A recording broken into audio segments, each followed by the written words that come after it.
সমস্যা হচ্ছে আপনার এক্সপেন্সে যখন পেমেন্ট করছেন, পেমেন্ট করার সময় যদি অ্যাডসোর্স উচ্চ কর কর্তন করা না হয়, তাহলে আপনার এই এক্সপেন্সটা আয়কর আইন অ্যালাউ করবে না। তো এই যে কোন কোন ক্ষেত্রে আমাকে উচ্চ কর কর্তন করতে হবে, সেটা আমরা বেসিক্যালি আমাদের সেশন 5-এ আলোচনা করব। আমাদের সেশন 5টা হবে tax deduction at source and withholding tax return filing.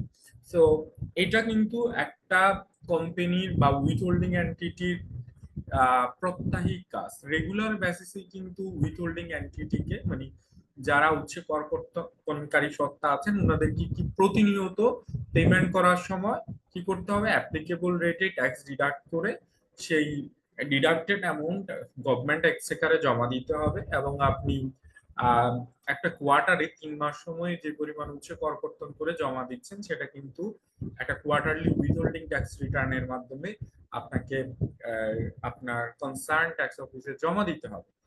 এবং কোম্পানি ট্যাক্স রিটার্ন যেভাবে অডিট হয়, ঠিক একইভাবে উইথহোল্ডিং ট্যাক্স রিটার্ন কিন্তু এখন অডিট হচ্ছে। এবং অনেকগুলি কোম্পানি লাস্ট ইয়ারে উইথহোল্ডিং ট্যাক্স অডিট সম্মুখীন হয়েছে। এবং কামিং ডেজ গুলিতে ট্যাক্স অডিটের পাশাপাশি টিডিএস অডিটটাও বাড়বে।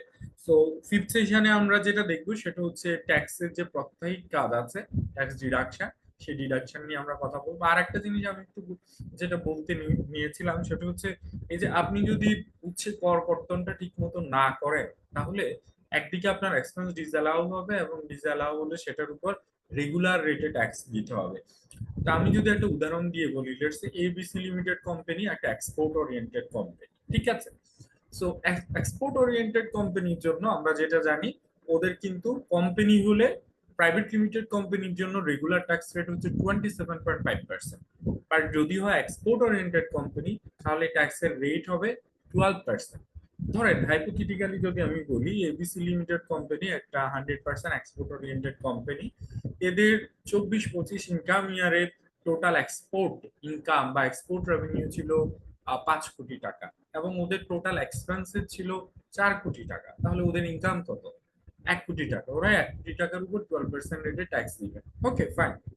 কিন্তু দেখা যাচ্ছে ওদের যে 4 কোটি টাকার এক্সপেন্সেস আছে, এই 4 কোটি টাকা এক্সপেন্সের মধ্যে ওদের cost of goods sold, specifically ওদের পার্সেস কস্ট, র মেটেরিয়াল এবং আদার পার্সেস কস্ট হচ্ছে 2 কোটি টাকা। এবং এবিসি লিমিটেড কোম্পানি কি করেছে, এই পার্সেস গুলি লোকালি প্রকিউর করেছে এবং এই পার্সেস এর এগেইনস্টে হচ্ছে কোনো কর কর্তন করেনি। এখন কি অসুবিধা হবে? এই যে 2 কোটি টাকার পার্সেস এর এগেইনস্টে এবিসি লিমিটেড কোম্পানি, একটা 100% এক্সপোর্ট ওরিয়েন্টেড কোম্পানি, কোনো কর কর্তন করে নাই।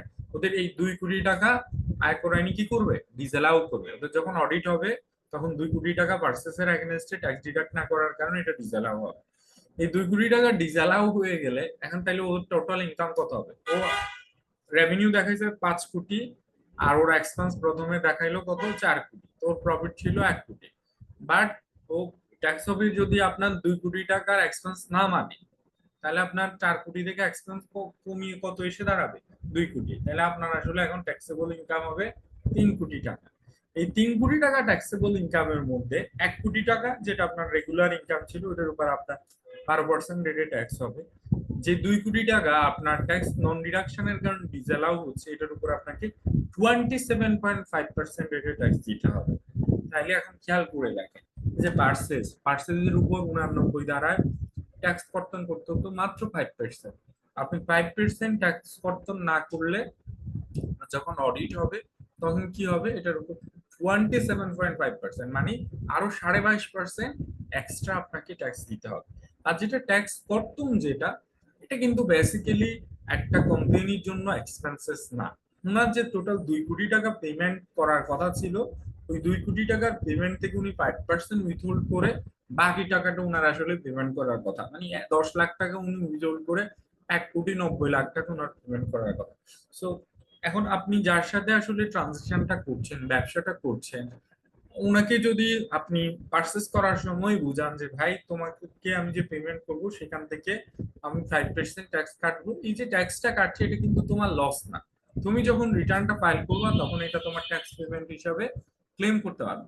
সো যার থেকে পারচেসটা করা হচ্ছে, ওনাকে যদি বুঝিয়ে ওনার ওই পেমেন্ট থেকে আপনি ট্যাক্সটা কেটে ফেলতে পারেন, এটা কিন্তু আপনার জন্য এডিশনাল কোনো কস্ট বার্ডেন না। বার্ডেনটা কখনো অনেক ইন্ডাস্ট্রিতে যেটা দেখা যায় যে আপনি যার থেকে পারচেস করছেন উনি ট্যাক্সের কমপ্লায়েন্স করেন না, কিংবা উনি হচ্ছে এই সম্পর্কে অ্যাওয়্যার না। সেক্ষেত্রে যেটা হয় যে আপনি যার কাছ থেকে পারচেস করছেন উনি যদি আপনাকে উচ্চ কর কর্তন করতে না দেন, আপনাকে নিজ দায়িত্বে এই টাকাটাকে গ্রস আপ করে আপনার নিজেকেই কিন্তু ট্যাক্সটা ডিডাক্ট করে জমা দিয়ে দিতে হবে। ডিডাক্ট তো না, সেক্ষেত্রে আপনার নিজেকেই ট্যাক্সের টাকাটা জমা দিয়ে দিতে হবে। আর আপনি যদি টাকাটা জমা না দেন তখন কিন্তু 27.5% রেটে ট্যাক্সটা দিতে হবে। তো দেখেন, আমরা আসলে বছর শেষে ট্যাক্স রিটার্ন কিভাবে হচ্ছে প্রিপেয়ার করতে হবে, ট্যাক্স কিভাবে কম্পিটিশন করতে হবে, এইটা শিখে কিন্তু আমাদের কি করতে পারবো না, কমপ্লায়েন্স কস্টটা আমরা কমাতে পারবো না। আমাদের এটা হতে হবে প্রিভেন্টিভ। আমার আগেই বুঝতে হবে যে আমার আসলে এই যে ট্যাক্সটা কম্পিটিশন করছি, কম্পিটিশনের সময় কোন কোন নন কমপ্লায়েন্স এর কারণে আমার ট্যাক্স লায়াবিলিটি বেড়ে যাচ্ছে।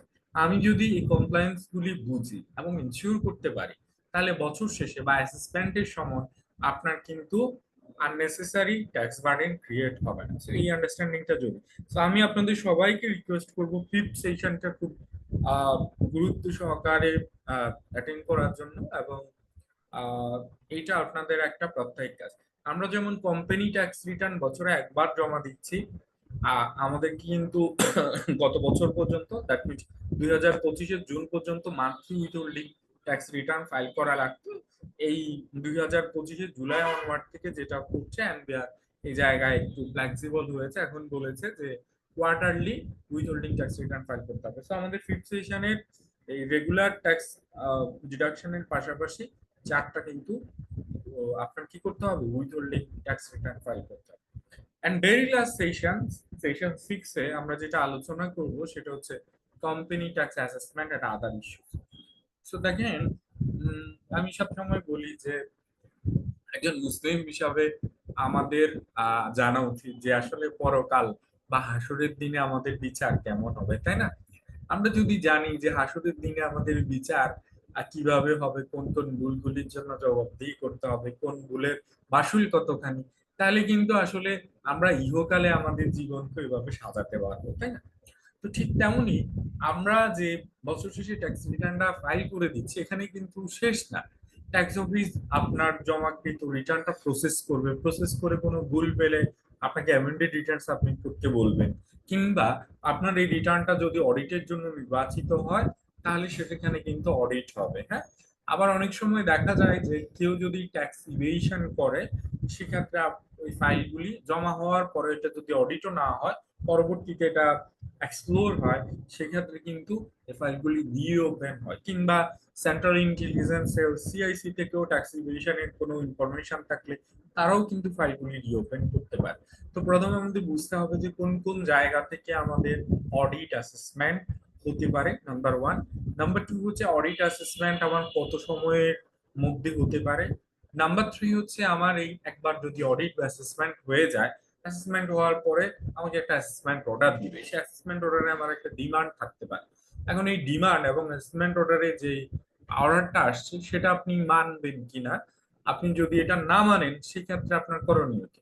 তো আপনার অ্যাসেসমেন্ট একটা হয়ে যাওয়ার পরে আপনার ডিসিটি বা আপনার ট্যাক্স অফিস থেকে যে অর্ডারটা আসবে সেটা নিয়ে যদি আপনার কোনো গ্রিভেন্স থাকে, তাহলে আপনি কি করতে পারেন, ফার্দার আপিল করতে পারেন কমিশনারের বরাবর। দেন কমিশনার আবার আপনার হিয়ারিং নিয়ে উনি একটা আপিলের রায় দিবেন, সে আপিলের রায় অনুযায়ী আপনার আবার রিভাইজ অ্যাসেসমেন্ট অর্ডার হবে।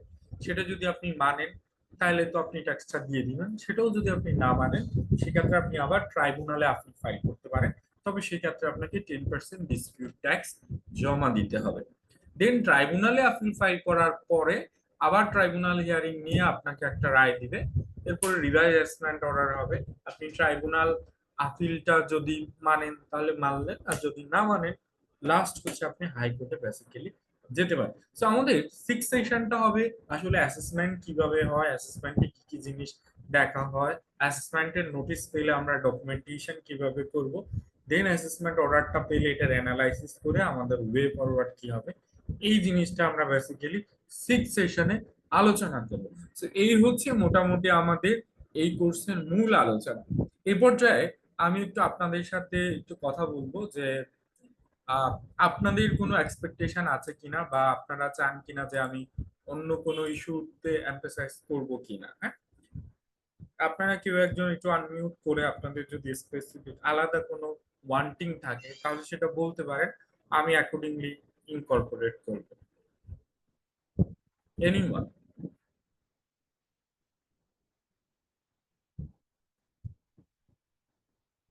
দেখুন, অনলাইন সেশনের কিছু লিমিটেশন আছে, এটা অনেকটা ওয়ান অফ, হ্যাঁ, রেডিওর মতো, আপনারা কেবল আমাকে শুনে। তো বাই ডিফল্ট তো কিছু লিমিটেশন মেনে নিতে হবে, তারপরেও যতখানি আমরা ওভারকাম করতে পারি। আহ একটু বলেন। জি। আসসালামু আলাইকুম। জি জি, আমি একটা জিনিস জানতে চাচ্ছিলাম, এটা হচ্ছে আমাদের যে এখন অনলাইনে চালান প্রিপারেশন করতে হয়, হ্যাঁ, ভাইয়া, যেমন আপনি কি জানতে চাচ্ছেন সেটা ধরেন আমরা আপনার রিলেভেন্ট সেশনে বলবো। হুম, আমি জানতে চাচ্ছি যে আমি যা ডিসকাস করছি এর বাইরে অন্য কিছু অ্যাড করতে হবে কিনা। এটাই আর কি, যে এই চালান প্রিপারেশনের প্রসেসগুলো কি এই ট্রেনিং এ দেখানো হবে, যে কিভাবে হ্যাঁ, আসলে। আমরা ওই যে ফিফথ সেশনে কিভাবে ট্যাক্স ডিডাকশনের আচ্ছা পরে আচ্ছা, আমরা চালান প্রিপারেশন করব সেটা আমরা আলোচনা করব। ঠিক আছে, thank thank you, you. Thank you ভাইয়া। জি। জি ভাই, আর আমার কেউ? একটা কোশ্চেন ছিল।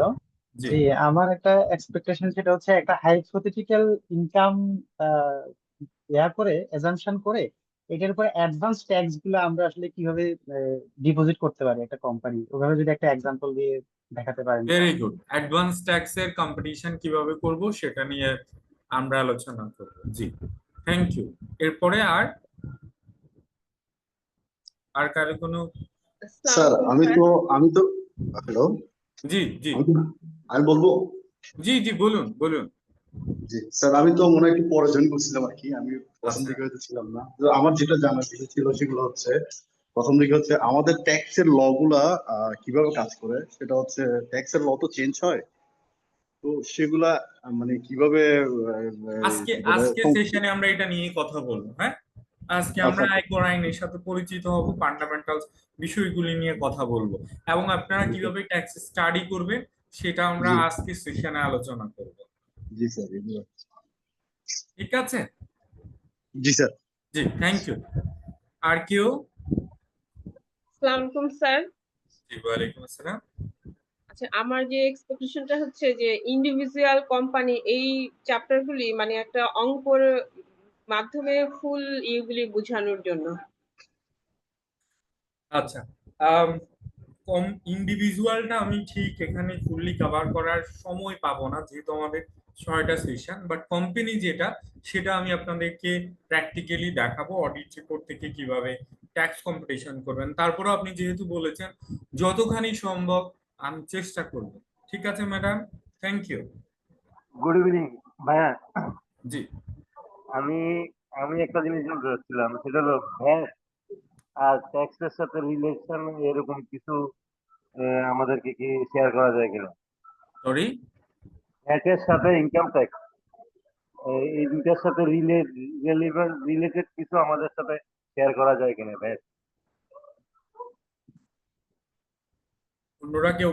ভাইয়া, আমি খুবই দুঃখিত, আমি বুঝতে পারছি না আমার মাইক্রোফোনের কোনো ইস্যু আছে কিনা, আপনার সাউন্ডটা খুব আস্তে আসছে।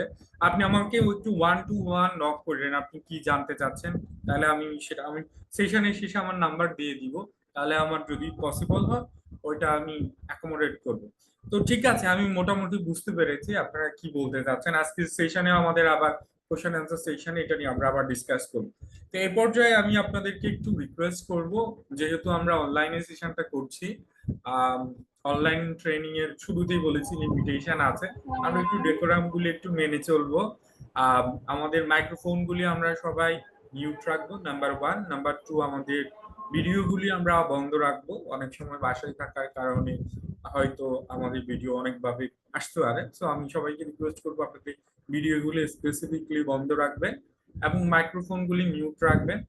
আমি যখন টেকনিক্যাল সেশনটা নিচ্ছি তখন কোশ্চেন না করার জন্য আমি একটু আপনাদেরকে এনকারেজ করব, কারণ আপনি কোশ্চেন তো অবশ্যই আসবে, সেটা খুব স্বাভাবিক।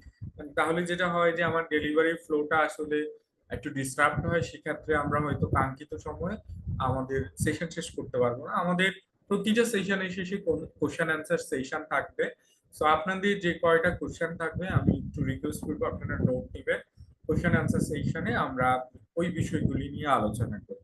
তো থ্যাংক ইউ। আমরা তাহলে আজকের সেশনটা আমরা শুরু করছি। আজকে বেসিক্যালি আচ্ছা, তার আগে একটু বলছি, আমাকে কি এমনিতে ক্লিয়ারলি শোনা যাচ্ছে? কোনো নয়েজ পলিউশন অথবা এনি আদার ইস্যুস? একজন একটু কাইন্ডলি রেসপন্স করবেন। জি, শোনা যাচ্ছে। ক্লিয়ার শোনা যাচ্ছে জি। ওকে, থ্যাংক ইউ। ক্লিয়ার। So, আজকে আমরা বেসিক্যালি যে বিষয়গুলি নিয়ে আলোচনা করব, একটা হচ্ছে আমরা ওভারঅল কমপ্লায়েন্স নিয়ে একটু কথা বলবো, একটা কোম্পানির ওভারঅল কমপ্লায়েন্স নিয়ে কথা বলবো, এবং সেই সাথে আমরা আয়কর আইন 2023-এর সাথে একটু পরিচিত হব। 2025-এর ফাইন্যান্স অর্ডিন্যান্সের মাধ্যমে যে মেজর চেঞ্জেস গুলি আসে সেটা নিয়ে কথা বলবো, এবং আয়কর আইনটা আমরা কিভাবে নিজেরা স্টাডি করব সেটা আজকে আমরা বেসিক্যালি আজকে সেশনে কভার করব। তো আমি কথা না বাড়িয়ে আবার যদি একটু আগাই, সামনের দিকে আগাই, ফার্স্ট অফ অল আমরা যদি একটু দেখি যে একটা কোম্পানির আসলে কমপ্লায়েন্স গুলি কি। আমি এখানে কথা বলছি কোম্পানিকে প্রায়োরিটি দিয়ে, হ্যাঁ। সো যদি আমি কোম্পানির কথা বলি, একটা কোম্পানির অ্যানুয়াল যে কমপ্লায়েন্সেস গুলি আছে সেটাকে আমি দু ভাগে ভাগ করতে পারি, একটা হচ্ছে ফিসক্যাল কমপ্লায়েন্স আর একটা হচ্ছে আদার কমপ্লায়েন্সেস। সাধারণত ফিসক্যাল কমপ্লায়েন্স বলতে আমরা বুঝাই tax and VAT related compliances. So tax এবং ব্যাট রিলেটেড কমপ্লায়েন্সের সাথে সাথে কিন্তু একটা কোম্পানিকে অন্য কমপ্লায়েন্স গুলিও করতে হয়। একটা কোম্পানি যেহেতু কোম্পানি অ্যাক্টের মাধ্যমে এটা ইনকর্পোরেটেড হয়, তো কোম্পানি অ্যাক্ট অনুযায়ী প্রথমে কোম্পানিগুলিকে যেটা করতে হয়, প্রতি বছর শেষে একটা কিন্তু অডিট রিপোর্ট করতে হয়। তো কোম্পানিগুলিকে কি করতে হবে, চার্টার্ড অ্যাকাউন্টেন্ট দিয়ে প্রত্যায়িত করে ওদের ফাইন্যান্সিয়াল স্টেটমেন্ট গুলি নিতে হবে বা অডিট রিপোর্টটা নিতে হবে। এই অডিট রিপোর্টটা নেওয়ার পরে কোম্পানির আসলে দুটো কাজ থাকে, একটা হচ্ছে কোম্পানির অ্যানুয়াল কোম্পানি ট্যাক্স রিটার্নটা ফাইল করা, আর একটা হচ্ছে আরজেসিতে একটা অ্যানুয়াল রিটার্ন ফাইল করা। এই দুটো কাজ কিন্তু আপনার অডিট রিপোর্টের পরে হবে। এছাড়া কোম্পানির রেগুলার কিছু ট্যাক্সের কমপ্লায়েন্সেস আছে, রেগুলার কিছু ভ্যাটের কমপ্লায়েন্সেস আছে। আর তাছাড়া বছর শেষে কোম্পানিকে কি করতে হয়, বিভিন্ন লাইসেন্স গুলি রিনিউ করতে হয়, এবং এটা যদি একটা আপনার কি হয়, একটা ফরেন কোম্পানি হয়, সেক্ষেত্রে ওদের এফডিআই রিটার্ন ফাইল করতে হয়। এই ছাড়া আর খুব একটা মেজর কমপ্লায়েন্স নাই। আমি যদি আমাদের আজকে সেশন বেসিক্যালি ট্যাক্স রিলেটেড, আমি ট্যাক্সের কমপ্লায়েন্স গুলির দিকে একটু এমফাসাইজ করি, তাহলে আমরা দেখি যে এই কোম্পানি আসলে সারা বছর ধরে কি ধরনের কমপ্লায়েন্স করতে হয়। একটা কোম্পানি ট্যাক্সের কমপ্লায়েন্সের দিকে যদি আমরা তাকাই, সেক্ষেত্রে হচ্ছে সারা মাস ধরে যে পেমেন্ট গুলি হচ্ছে, পেমেন্ট গুলি থেকে হচ্ছে ট্যাক্স ডিডাকশন করতে হয়, এবং এই ট্যাক্সটা ডিডাকশন করে সেটা আবার ডিপোজিট করতে হয়। তো আপনি সারা মাস ধরে যতগুলি পেমেন্ট করছেন, পেমেন্ট করার সাথে সাথেও আপনি ওই পেমেন্ট থেকে যে ট্যাক্সটা উইথহোল্ড করেছেন সেটা জমা দিয়ে দিতে পারেন। আর যদি আপনি পেমেন্টের সাথে সাথে জমা না দেন, তাহলে আপনি কি করতে পারেন, সারা বছর ধরে সারা মাস ধরে যে পেমেন্টটা করছেন সেটা পরবর্তী মাসের 2 উইকস এর মধ্যে আপনাকে কি করতে হবে, গভর্নমেন্ট এক্সচেকারে জমা দিতে হবে। সো আমি যদি হাইপোথেটিক্যাল বলি, এখন হচ্ছে আগস্ট মাস, এবিসি লিমিটেড কোম্পানি আগস্ট মাসে যতগুলি পেমেন্ট করবে, লেটস সে ওদের বিভিন্ন পার্সেসের এগেইনস্টে পেমেন্ট, স্যালারির এগেইনস্টে পেমেন্ট, রেন্টের এগেইনস্টে পেমেন্ট, অথবা এনি আদার যে যতগুলি আগস্ট মাসে পেমেন্ট হচ্ছে, এই পেমেন্ট থেকে কি করবে, প্রথমে অ্যাপ্লিকেবল রেটে ট্যাক্স ডিডাক্ট করবে। হ্যাঁ, এই ট্যাক্সটা ডিডাক্ট করে এই আগস্ট মাসের যতগুলি স্যালারি থেকে বা পার্সেস থেকে ট্যাক্সটা ডিডাক্ট করেছে সেটা সেপ্টেম্বর মাসের 2 উইকস এর মধ্যে গভর্নমেন্ট এক্সচেকারে জমা দিতে হবে। গভর্নমেন্ট এক্সচেকারে জমা দেওয়ার পরে পরের কাজ কি, পরের কাজ হচ্ছে যার বিল থেকে আপনি ট্যাক্সটা কাটছেন তাকে কিন্তু একটা ট্যাক্স ডিডাকশন সার্টিফিকেট ইস্যু করতে হবে, এবং কোম্পানিকে এই যে বিল থেকে যে ট্যাক্সটা কাটছে এটা কিন্তু একটা ডকুমেন্টেশন রাখতে হবে। আমি একটু আগে আপনাদেরকে বলেছি, যখন এই কোম্পানির অডিট হবে তখন কিন্তু অডিট রিপোর্ট ধরে ধরে ট্যাক্স অফিস দেখবে যে প্রত্যেকটা এক্সপেন্স বা প্রত্যেকটা হেড অফ অ্যাকাউন্টস এর এগেইনস্টে উৎসে কর্তন করে সেটা গভর্নমেন্ট এক্সচেকারে চালানের মাধ্যমে জমা দেওয়া হয়েছে কিনা। তো এখানে প্র্যাকটিক্যাল সমস্যা হচ্ছে, আমরা আসলে যে উৎসে কর্তন করি সেটা করি কিন্তু একটা ভেন্ডরের নামে, তাই না? ধরেন আপনি কি করছেন, রহমান ব্রাদার্স থেকে আপনি র মেটেরিয়াল পারচেস করছেন 5 লাখ টাকা। ওকে, আগস্ট মাসে রহমান ব্রাদার্স থেকে 5 লাখ টাকার র মেটেরিয়াল পারচেস করছেন। এই যে আপনি কর কর্তন করছেন বা আপনি পার্টিকে পেমেন্ট করছেন, কিন্তু রহমান ব্রাদার্সকে পেমেন্ট করছেন কথার কথা 5 লাখ টাকা। এই 5 লাখ টাকা পেমেন্ট করার সময়, এটা যেহেতু একটা সাপ্লাইর এগেনস্টে পেমেন্ট করার সময় 89 ধারায় 5% ট্যাক্স কাটতে হবে। তাহলে এই 5 লাখ থেকে 5% ট্যাক্স কাটলে সেটা আসবে কত? আপনার 25,000 টাকা। তো 25,000 টাকা ট্যাক্স কেটে রহমান ব্রাদার্সকে আপনি 4,75,000 টাকা পেমেন্ট করবেন। এই যে 25,000 টাকা আপনি রহমান ব্রাদার্স থেকে উচ্চ কর কর্তন করছেন, আপনার কিন্তু এই চালানে আপনি ওভারলিপে লিখেছেন রহমান ব্রাদার্স, বাট আপনার দিন শেষে যখন অ্যাকাউন্টসটা বানাচ্ছেন সেখানে কোথাও রহমান ব্রাদার্স লিখছেন না। আপনি লিখছেন যে এই রহমান ব্রাদার্সকে যেটা পেমেন্ট করছেন সেটা কোন হেডের পেমেন্ট ছিল। এটা একটা পার্সেজের পেমেন্ট, এটা আপনার ধরেন সিওজিএস এ টোটাল পার্সেজের এগেইনস্টে চলে গেছে। তাইলে একটা টেকনিক্যাল সমস্যা রয়ে যাচ্ছে, আমার চালান হচ্ছে পার্টির নামে, আর আমার যখন অ্যাকাউন্টসটা প্রিপেয়ার হয় সেখানে কিন্তু পার্টির নাম থাকে না, একটা এক্সপেন্সের অথবা অন্য একটা অ্যাকাউন্টস হেড থাকে। তাহলে আমাদেরকে কি করতে হবে, এই যে আমি রহমান ব্রাদার্স কে যে পেমেন্টটা করছি এটা আসলে কোন হেডের পেমেন্ট সেটা আমাকে মেনশন করে এটা আমার ডকুমেন্টেশন রাখতে হবে। তো আপনি ওই মাস শেষে প্রথমে কি করবেন, রহমান ব্রাদার্স এর বিল থেকে আপনি ট্যাক্স ডিডাক্ট করবেন, এটা ট্রেজারি করবেন। ট্রেজারি করার পরে আপনি সেপারেট আবার এটাকে উঠাবেন যে এই যে ট্রেজারি চালানটা হলো এটা পার্সেজের এগেনস্টে হয়েছে।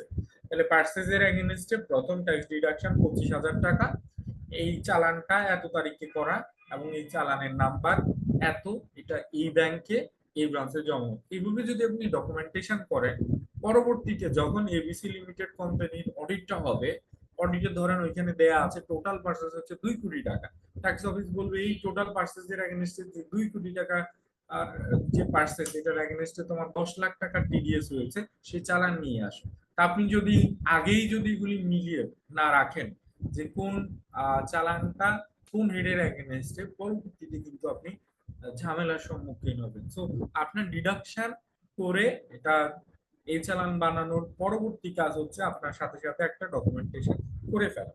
আচ্ছা, থার্ড ইস্যু হচ্ছে এই যে ট্যাক্স ডিডাকশন আপনি যেটা করছেন, ট্যাক্স ডিডাকশন করে চালান জমা দেওয়ার পরে কাজ কিন্তু শেষ না।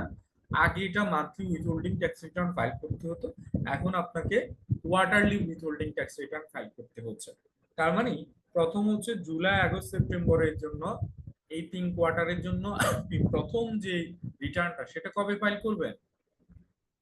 জুলাই, আগস্ট, সেপ্টেম্বর, অক্টোবরের মধ্যে আপনাকে করতে হবে। আবার অক্টোবর, নভেম্বর, ডিসেম্বরটা, জানুয়ারি, অ্যাকর্ডিংলি আপনি 3 মাস পর পর আপনার কোয়ার্টারলি উইথহোল্ডিং ট্যাক্স রিটার্নটা ফাইল করবেন। আর এর বাইরে যেটা হচ্ছে যে আপনার অর্গানাইজেশনে যে এমপ্লয়িরা আছে, এমপ্লয়িদের স্যালারি ট্যাক্স রিলেটেড আলাদা দুটো তফসিল আপনাকে জমা দিতে হবে। একটা হচ্ছে তফসিল চ। তফসিল চতে বেসিক্যালি কি থাকে, এই যে আপনার জুলাই টু জুন এই 12 মাস পিরিয়ডে যে টোটাল স্যালারিটা দিলে এইখানে কতজন হচ্ছে ট্যাক্সেবল এমপ্লয়ি ছিল, এই ট্যাক্সেবল এমপ্লয়িদের রিনিউয়াল গ্রস স্যালারি কত, ট্যাক্সেবল স্যালারি কত, ওনাদের ট্যাক্স কত আসে, সেটা নিয়ে একটা আলাদা তফসিল চ করে এটা কিন্তু সেপ্টেম্বর মাসে জমা দেওয়ার কথা। তো সেপ্টেম্বর মাসে যদি আইদার আপনি সেপ্টেম্বর মাসে গিয়ে জমা দিয়ে আসতে পারেন, অথবা আপনি যদি মনে করেন না থাকে এটা কোয়ার্টারলি রিটার্নের সাথে দিবেন, তাহলে অক্টোবরের কোয়ার্টারলি রিটার্নের সাথে আপনি জমা দিতে পারেন। আরেকটা বিষয় হচ্ছে তফসিল ছ। এটা হচ্ছে আপনার অর্গানাইজেশনে এমপ্লয়িরা যে রিটার্নটা ফাইল করছে, এই রিটার্ন ফাইলের ইনফরমেশন নিয়ে এপ্রিল মাসে আরেকটা, এপ্রিলে যে উইথহোল্ডিং ট্যাক্স রিটার্ন দিবেন, এই এপ্রিলের উইথহোল্ডিং ট্যাক্স রিটার্নের সাথে আপনাকে আরেকটা এডিশনাল তফসিল বা শিডিউল জমা দিতে হবে। সেখানে কি থাকবে, আপনার এই জুলাই টু জুন, গত জুলাই টু জুনে যে কয়জন এমপ্লয়ি ছিল এরা যে ট্যাক্স রিটার্নটা ফাইল করেছে, এদের প্রত্যেকের টিম, এদের রিটার্ন সাবমিশনের যে রেজিস্ট্রার নাম্বার, সেই রেজিস্ট্রেশন নাম্বার সহ তফসিল ছ, এটা আপনাকে আবার এপ্রিল মাসে জমা দিতে হবে। তো এই যে কাজগুলি, এগুলি হচ্ছে একটা কোম্পানির প্রত্যাহিক কাজ, এবং এই প্রত্যাহিক কাজের পরে আবার কোয়ার্টারলি ট্যাক্স রিটার্ন ফাইল করতে হবে। এর পরের বিষয় হচ্ছে কোয়ার্টারলি অ্যাডভান্স ট্যাক্স পেমেন্ট। একজন আমাকে বলছেন এটা ক্লিয়ারলি বলতে, আমরা এমনিতেও বলবো কোয়ার্টারলি ট্যাক্স পেমেন্টের যে বিষয়টা, আইন যেটা বলছে যে কোনো একজন করদাতার যদি ট্যাক্সেবল ইনকাম 6 লাখের বেশি হয়, তাহলে উনার টোটাল যে ট্যাক্সটা আসবে এই টোটাল ট্যাক্সটা 4টা ইনস্টলমেন্টে উনাকে জমা দিতে হবে। আর আপনি যদি আপনার যে টোটাল যে ট্যাক্সটা আসবে এই টোটাল ট্যাক্সের অ্যাটলিস্ট 75% অর্থ বছরের মধ্যে জমা না দেন, সেক্ষেত্রে আপনার টোটাল ট্যাক্সের 75% থেকে যতখানি শর্টফল আপনি জমা দিবেন ওই শর্টফলের উপর 10% রেটে ট্যাক্স ধরা হবে অ্যাসেসমেন্টের সময়। সো কোয়ার্টারলি অ্যাডভান্স ট্যাক্সের কম্পিটিশন নিয়ে আমরা পরবর্তীতে আলোচনা করব, এবং সবশেষে যেটা হচ্ছে সেটা হচ্ছে annual company tax return filing. So annual company tax return filing এটা আমরা স্বাভাবিকভাবে বুঝছি, এটা কিন্তু বছরে আমাদের একবার ফাইল করতে হবে। যদিও আমরা এটা বছরে একবার ফাইল করছি, কিন্তু আমাদের সারা বছর ধরে যদি কমপ্লায়েন্স গুলি ঠিক মতো না হয়, তাহলে আমাদের অ্যানুয়াল ট্যাক্স লাইবিলিটিটা অ্যাসেসমেন্টের সময় কিন্তু বেড়ে যাবে। সো এই অ্যানুয়াল ট্যাক্স রিটার্ন ফাইলিং এটা আমরা বেসিক্যালি আমাদের 3rd এবং 4th সেশনে কভার করব।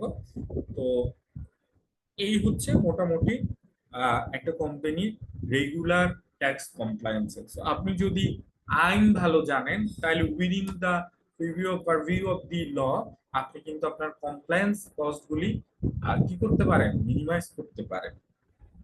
আচ্ছা, তাহলে আমরা এবার একটু আয়কর আইনের যে একটা ওভারভিউ আছে, 2023-এর আয়কর আইনের ওভারভিউ নিয়ে আমরা একটু আলোচনা করি। ফার্স্ট অফ অল আমরা একটু কথা বলি বাংলাদেশের যে আমরা আসলে ট্যাক্স দিচ্ছি সেটা আসলে কেন দিচ্ছি। আমরা বাংলাদেশে ট্যাক্স দিচ্ছি কারণ আমাদের আয়কর আইন বলে একটা আইন আছে, এই আইন আমাদেরকে ট্যাক্স দিতে বলছে, দ্যাটস ওয়াই আমরা ট্যাক্স দিচ্ছি। এই আইন যদি না থাকতো তাহলে আসলে কিন্তু আমাদের আয়ের উপর কোনো ট্যাক্স দিতে হতো না। মজার বিষয় হচ্ছে আমরা আসলে যে আয়কর আইনটা দেখছি এটার মূল আইন আসলে একটা ব্রিটিশ আইন। একদম প্রথম বাংলাদেশে আয়কর আইনটা আসে ইনকাম ট্যাক্স অ্যাক্ট 1922, একদম ব্রিটিশ মানে দেশভাগেরও আগে, 47-এর আগে প্রথম ইনকাম ট্যাক্স অ্যাক্ট 1922। দেশ স্বাধীন হওয়ার পরে 71-এর পরে এটাকে অ্যাডাপ্ট করে আমরা বাংলাদেশের নামে রেখেছি।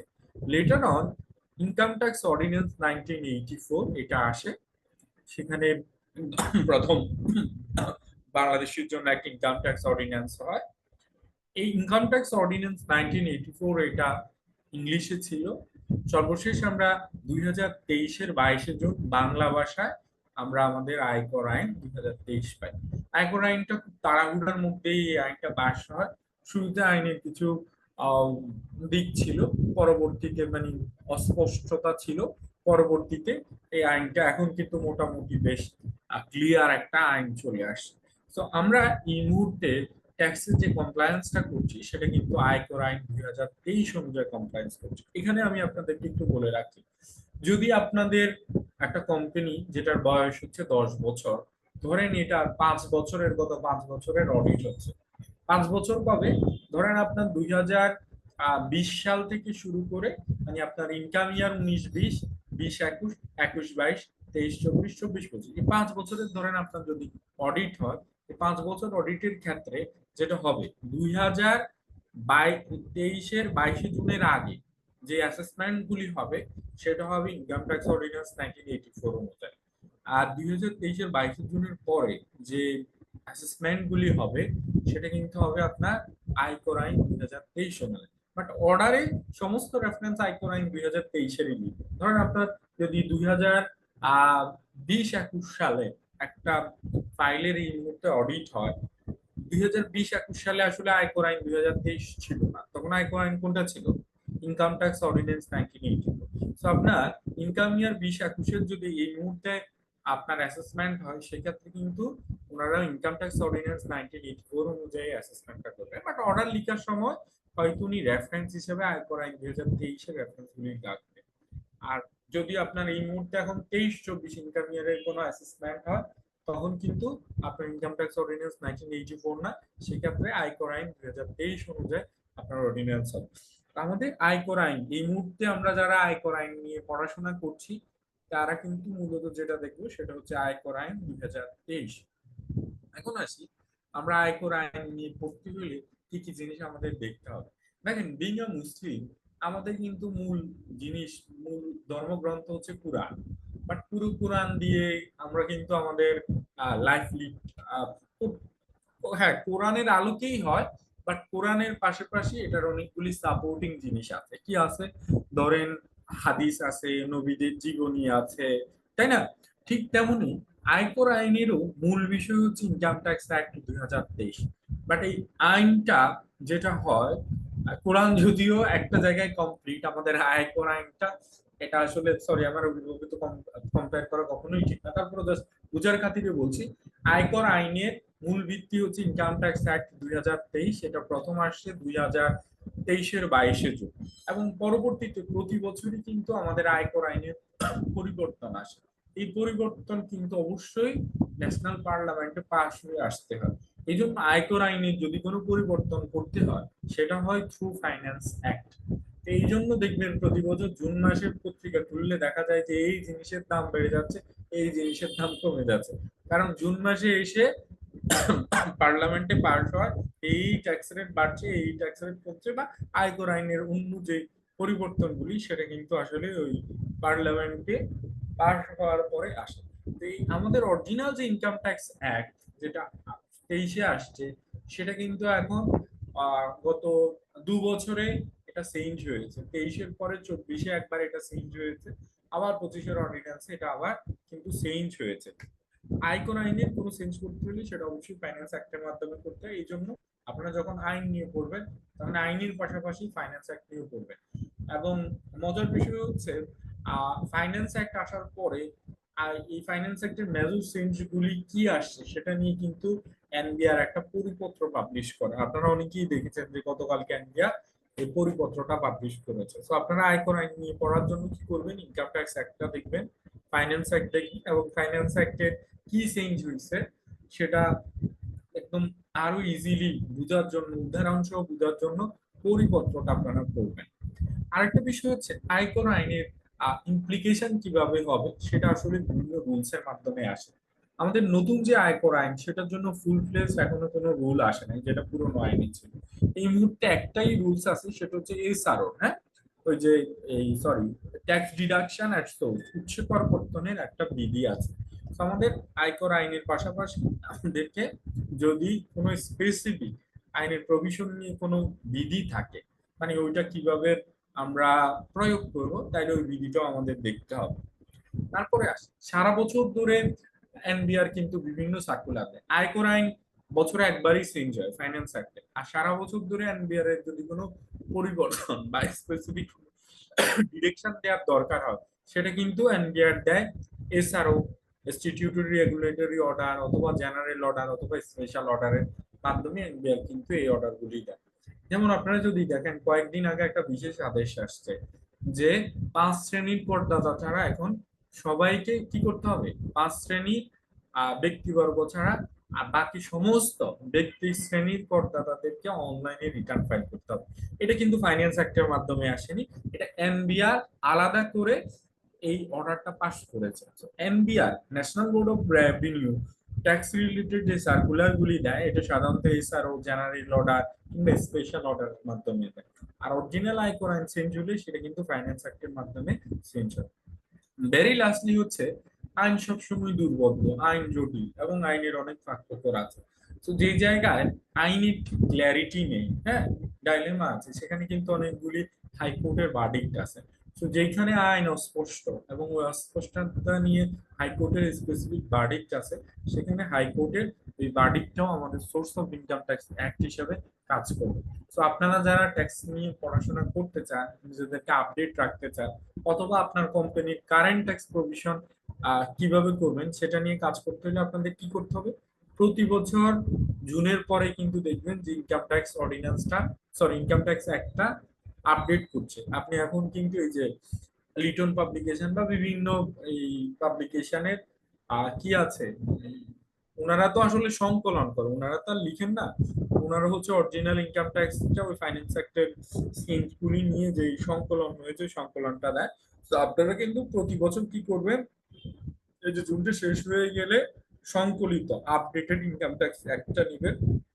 সেই সাথে আপনারা নিজেদের সেলফ স্টাডির জন্য আপনারা ওই ফাইন্যান্স অর্ডিন্যান্স পরিপত্রটা পড়বেন। রিলিভেন্ট যে এসআরও গুলি আছে এসআরও পড়বেন, এবং উৎস কর কর্তনের যে বিধিটা আছে সেই বিধিটা পড়বেন, আর ক্ষেত্র বিশেষ আপনারা ইয়েটা দেখবেন। আর সবসময় আপনাদের যেটা করতে হবে, এনবিআর এর ওয়েবসাইটে আপনাদেরকে একটু ভিজিট করে নিজেদেরকে আপডেট করতে হবে। আমি যদি আপনাদেরকে একটু এনবিআর এর ওয়েবসাইটটা দেখাই, আমি জানি এখানে অনেকে আছেন যারা আমার থেকে হয়তো ভালো কাজ করেন, তারপর আমি জেনারেলাইজ করে আমার যা এক্সপিরিয়েন্স আছে বা আমি যা কাজ করি সেটা শেয়ার করছি। তো অনেকের জন্য মনে হবে এটা তো দেখানোর বিষয় না, তা আমি দেখাচ্ছি। তো আমি জাস্ট দেখাই যে আপনারা আসলে স্টাডি কিভাবে করবেন। দেখেন এই 6টা সেশনে আসলে আমি আপনাদেরকে পুরো আয়কর আইনটা আপনাদেরকে আমি এক্সপ্লেন করে শেষ করতে পারবো না। হ্যাঁ, আমি যেটা করতে পারি সেটা হচ্ছে আপনাদেরকে রাস্তা দেখাইতে পারি, রাস্তা চিনাইতে পারি। তো আপনার সাথে আমি পুরো রাস্তা না হাঁটলেও আমি আপনাদের দেখাই দিতে পারি কিভাবে কিভাবে স্টাডি করলে আপনি ট্যাক্স সম্পর্কে নিজেকে আপডেট করতে পারবেন। তো দেখেন এনবিআর এর যে ওয়েবসাইট, এনবিআর এর ওয়েবসাইটে কিন্তু এই জিনিসগুলি আপনি পেয়ে যাবেন। তো আপনি এনবিআর এর ওয়েবসাইটে রেগুলেশনে গেলে আপনি দেখবেন যে অ্যাক্ট, এই যে ফাইন্যান্স অ্যাক্ট, এখানে পাবেন ব্যাট অ্যাক্ট, কাস্টমস অ্যাক্ট, যেগুলি ওরা টাইমলি আপডেট অনেক সময় করে না। রুলস গুলি আপনারা পাবেন, ইনকাম ট্যাক্সের যে রিলিভেন্ট রুলস আছে, এছাড়াও এই যে এসআরও গুলি আছে, ইনকাম ট্যাক্সের যে এসআরও গুলি আসছে বা জেনারেল অর্ডার, এখান থেকে আপনারা কিন্তু দেখতে পারেন। বা একইভাবে এনবিআর এর যে পাবলিকেশন গুলি আছে, এই পাবলিকেশন যেমন এই যে ইনকাম ট্যাক্সের এই যে আপনার পরিপত্র বা আদার্স বিষয়গুলি কিন্তু এগুলি পাবলিকেশনে চলে আসে। তো আপনারা এখান থেকে এই বিষয়গুলি আপনারা নিজেরা সবসময় কিন্তু আপনাদের ওই অরিজিনাল আইন পড়ার পাশাপাশি একটু দেখতে হবে নতুন কোনো এসআরও আসছে কিনা, এবং এসআরও কি চেঞ্জেস গুলি আসছে সেটা আপনারা দেখতে পারেন। এবং সোশ্যাল মিডিয়া এখন অনেকগুলি অ্যাক্টিভ গ্রুপ আছে ট্যাক্স ব্যাট রিলেটেড, আপনারা ওই সমস্ত গ্রুপে একটু জয়েন হলে যে আপডেট গুলি আছে, আপডেট আসলে আপনারা জানতে পারবেন, এইভাবে আসলে নিজেদেরকে ডেভেলপ এবং আপডেট আপনারা রাখতে পারেন। তো যাই হোক, এই পর্যায়ে আমি আপনাদেরকে এই যে অরিজিনাল আয়কর আইন যেটা আছে, আয়কর আইন 2023, সেটার সাথে একটু পরিচয় করিয়ে দেই। আমাদের যে অরিজিনাল আয়কর আইন আছে এটা আসলে 25টা অংশে বিভক্ত, এবং এখানে 8টা তফসিল আছে, এবং প্রত্যেকটা অংশের অনেকগুলি করে অধ্যায় আছে, এবং পুরো আইনে 345টা সেকশন আছে। তো আমি এটা দেখানোর একটা উদ্দেশ্য হচ্ছে, দেখেন আয়কর আইনের যে 345টা সেকশন, 25টা অংশ, এটা কিন্তু আসলে আপনার মুখস্থ করার কোনো দরকার নেই। আপনার যেটা জানা দরকার সেটা হচ্ছে আয়কর আইনের কোথায় গেলে আমি কোন জিনিসটা খুঁজে পাবো, সেটা জানাটা আসলে বেশি প্রয়োজন। আইন এমনিতেই জটিল জিনিস, এবং শুধু আইন পড়লে একটা অসুবিধা হচ্ছে কি, এক্সাম্পল না হলে আইনের অ্যাপ্লিকেশন কিভাবে হয় সেটা অনেক সময় কানেক্ট করা যায় না। তারপরেও আমাদের একটা বড় ধরনের অসুবিধা হচ্ছে, আসলে আমরা কোন জিনিস কোথায় গেলে খুঁজলে পাবো সেটা আমরা জানি না। আমি সবসময় মজা করে বলি, আমার সেশনে একবার আইনস্টাইনকে জিজ্ঞাসা করা হয়েছে যে পৃথিবী থেকে সূর্যের দূরত্ব কত, উনি বলছেন আমি জানি না। বলে আপনি এত বড় বিজ্ঞানী, আপনি জানেন না পৃথিবী থেকে সূর্যের দূরত্ব কত? উনি বললেন যে এই জিনিস রেফারেন্স বই খুঁজে বের করে বলে দেয়া যায়, সেটা কেন মুখস্থ করে আমি আমার ব্রেনের মেমোরি সেল নষ্ট করব? তো এটা ধরেন নিছক মনে হইতে পারে তাইলে তো কোনো কিছু এভাবে মুখস্থ করার দরকার নেই, বাট না, এখানে একটা বড় গ্যাপ আছে। গ্যাপ হচ্ছে আইনস্টাইন এবং আমাদের মধ্যে তফাৎ আছে। কি তফাৎ? আইনস্টাইন জানে কোন বই কোন অধ্যায় গেলে পৃথিবী থেকে সূর্যের দূরত্ব কত এটা খুঁজে পাওয়া যাবে।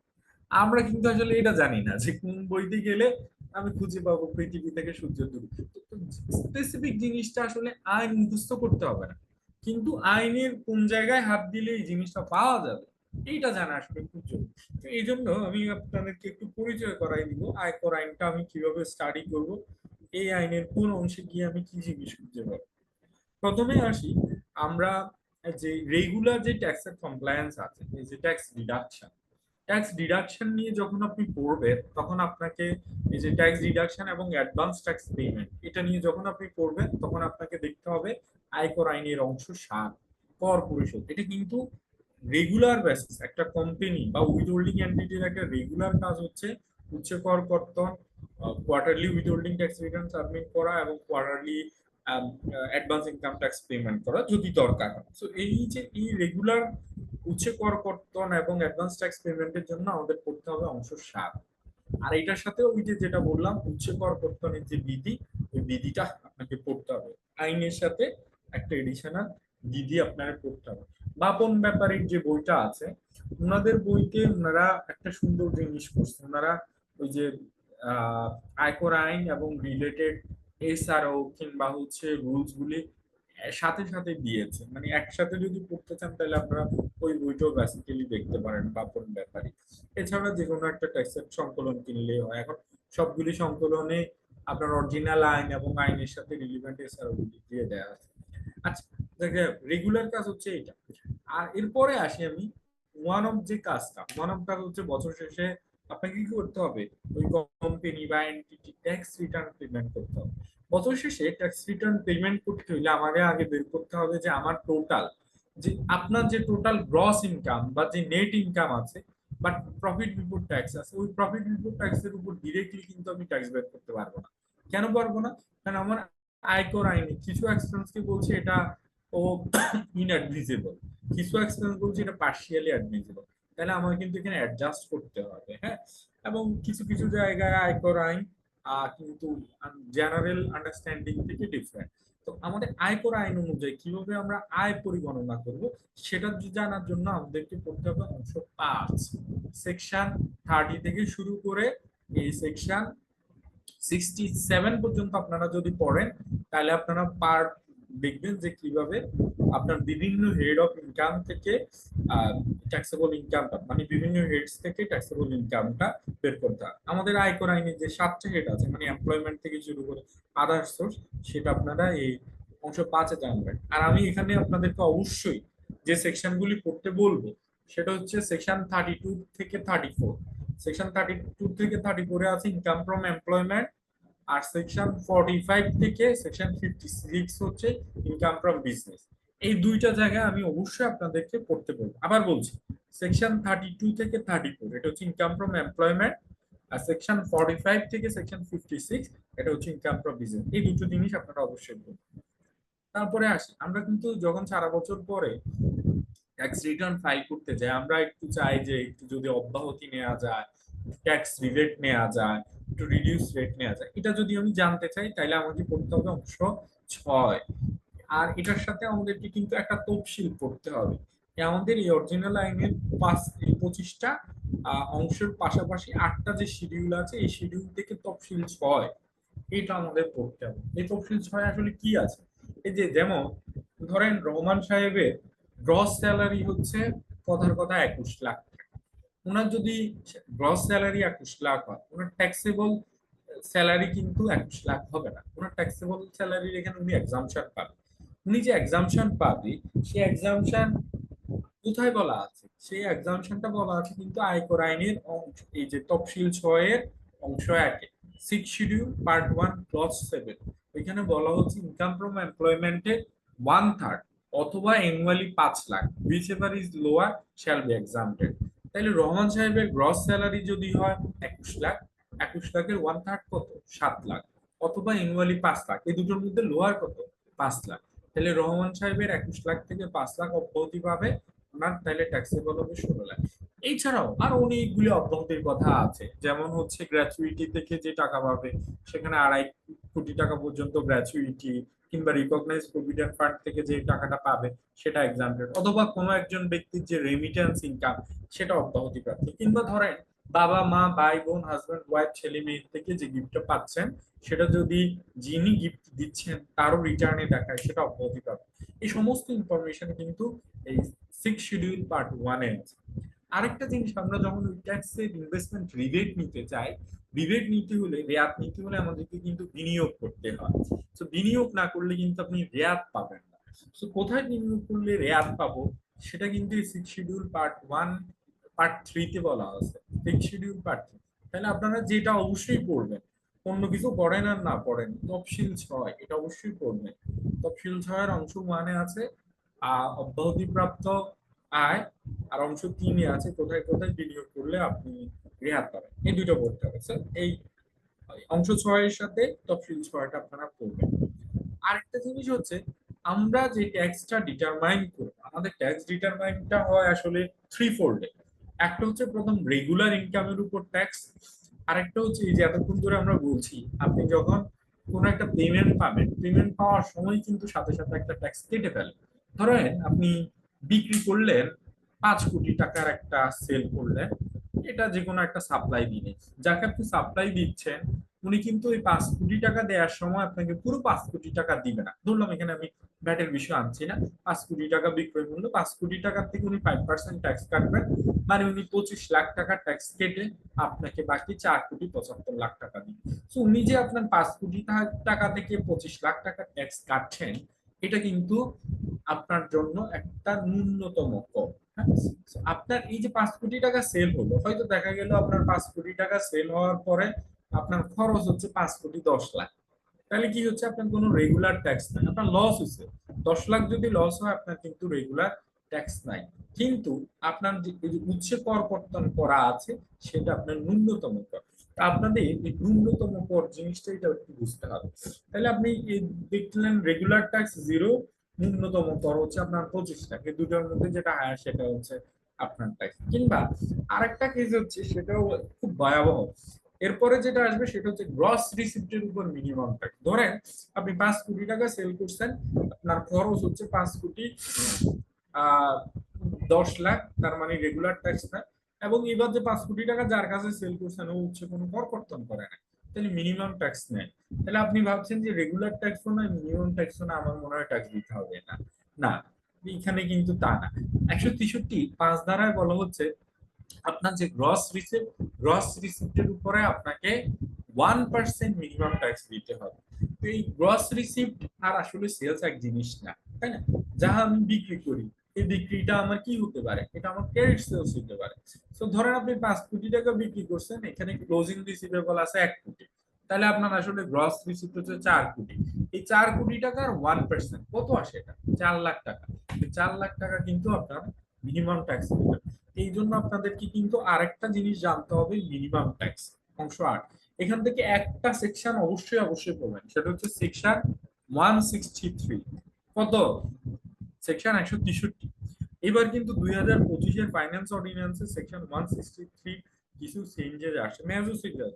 আজকে আমরা সেটা নিয়ে কথা বলবো। পুরো সেকশনটা আবার নতুন করে রিরাইট করা হয়েছে এই 2025-এর ফাইন্যান্স অর্ডিন্যান্স। 163 ধারা মিনিমাম ট্যাক্স, এটা অবশ্যই অবশ্যই আপনারা পড়বেন। আর এই যে বছর শেষে রিটার্ন বিবরণ দলিলাদি এটা কিভাবে দাখিল করবেন, এটা যদি জানতে চান তাহলে অংশ 9 পড়বেন। আর অডিট হইলে কিভাবে কর নির্ধারণ হয় সেটা জানতে চাইলে অংশ 10 পড়বেন। তো 9, 10 এগুলি আপনার যদি ইন্টারেস্ট হয় তাহলে আপনি পড়বেন, না হইলে নাই। এরপরে যদি আপনি আবার রিভিশন আপিল রেফারেন্স করতে চান তাহলে আপনি অংশ 20টা একটু দেখতে পারেন। আর লাস্টলি যেটা আমি আপনাদেরকে অবশ্যই করতে বলবো সেটা হচ্ছে জরিমানা। আমরা বাঙালি, আমাদেরকে জরিমানা না দিলে আমরা আসলে কোনো কিছু করতে চাই না। So, কোন কমপ্লায়েন্স না করলে কি জরিমানা হবে এটা জানতে হলে অংশ 19টা কিন্তু পড়তে হবে। বুঝা যায়? তাই এইভাবে আসলে আপনারা আয়কর আইন নিয়ে একটু করতে পারেন। আর এই যে 8টা শিডিউল আছে, 8টা শিডিউলের মধ্যে আরেকটা শিডিউল আপনাদের কাজে লাগবে। সেটা হচ্ছে আপনারা যখন কোম্পানি ট্যাক্স ডেপ্রিসিয়েশনটা বের করবেন, তখন কিন্তু সেটা অবশ্যই আপনার কি হবে, আপনার এটা অ্যাকাউন্টিং ডেপ্রিসিয়েশন আর tax depreciation two different thing. এটা জানতে হলে আপনার ট্যাক্স ডেপ্রিসিয়েশনটা যেটা এই তফসিল 3-এ আছে, এই তফসিল 3টা আপনাকে আবার আলাদা করে পড়তে হবে। এই হলো মোটামুটি আমাদের আয়কর আইনের সাথে একটা পরিচিতি। বোঝা যাচ্ছে? এবার আমি একটু ডিটেইলে ভিতরের দিকে যাই। আমি প্রথমে আয় পরিগণনা নিয়ে কথা বলি। এই যে আমি আপনাদেরকে অংশ 4 দেখাচ্ছি, হ্যাঁ, এই যে আয়কর আইনের যে অংশ 5, সরি, আয় পরিগণনা। আয় পরিগণনা মানে কি, সারা বছর শেষে যে আপনি ট্যাক্সটা দিবেন, ট্যাক্স দিতে হইলে আপনার দেখতে হবে যে আপনার বছরের ইনকাম কত। আমরা প্র্যাকটিক্যালি আয়ের হাজারো লাখ সোর্স পাই, বাট আমরা যখন রিটার্ন ফাইল করি আমরা এই সমস্ত হাজারো লাখ সোর্সকে 7টা ক্যাটাগরিতে ভাগ করে দিই। কি কি? এক হচ্ছে ইনকাম ফ্রম এমপ্লয়মেন্ট, সেকশন 32 থেকে সেকশন 34 পর্যন্ত আছে কিভাবে ইনকাম ফ্রম এমপ্লয়মেন্টে ট্যাক্স বের করতে হবে, মানে ট্যাক্সেবল এমপ্লয়মেন্ট ইনকাম বের করতে হবে। দেন ইনকাম ফ্রম রেন্ট, এখানে একটু খেয়াল করবেন, ভাড়া হতে আয়, এটা যে শুধু হাউস প্রপার্টি রেন্টাল ইনকাম তা না, আপনার যদি অন্য যে কোনো প্রপার্টিরও রেন্টাল ইনকাম হয়, লেটস আপনার একটা মাইক্রোবাস আছে, আপনি মাইক্রোবাসটা ভাড়া দিয়ে সেখান থেকে একটা আয় করেন, কিংবা আপনার যে কোনো ল্যান্ড আছে, এই ল্যান্ডটা আপনি লিজ দিয়ে ওইখান থেকে আপনি ইনকাম পান। তো আপনার ল্যান্ডের লিজ কিংবা আপনার গাড়ি থেকে যে রেন্টটা পাচ্ছেন, অথবা আপনার হাউস প্রপার্টি থেকে যে রেন্টটা পাচ্ছেন, সবই কিন্তু আপনি ভাড়া হতে আয়ের মধ্যেই দেখাবেন। কৃষি হতে আয় আপনার যে কোনো এগ্রিকালচার রিলেটেড ইনকাম এখানে দেখাবেন। এগ্রিকালচার ইনকামটা একটা হচ্ছে পিওরলি এগ্রিকালচার ইনকাম, যেখানে আপনি কাল্টিভেশন নিজে প্রসেসে থাকবেন। আদার এগ্রিকালচার ইনকাম লাইক এটা হচ্ছে পোল্ট্রি ফার্মিং, ফিশারিজ, ফ্লোরিকালচার, এগুলি হচ্ছে আদার এগ্রিকালচার ইনকাম। আবার কিছু আছে পার্শিয়াল এগ্রিকালচার ইনকাম, যেমন টি এবং রাবার গার্ডেনিং ইনকাম। তো যাই হোক, আপনার যদি থাকে তাহলে সেটা কিভাবে আয় নির্ধারণ করবো সেজন্য সেকশন 40 থেকে 44 পর্যন্ত পড়বো।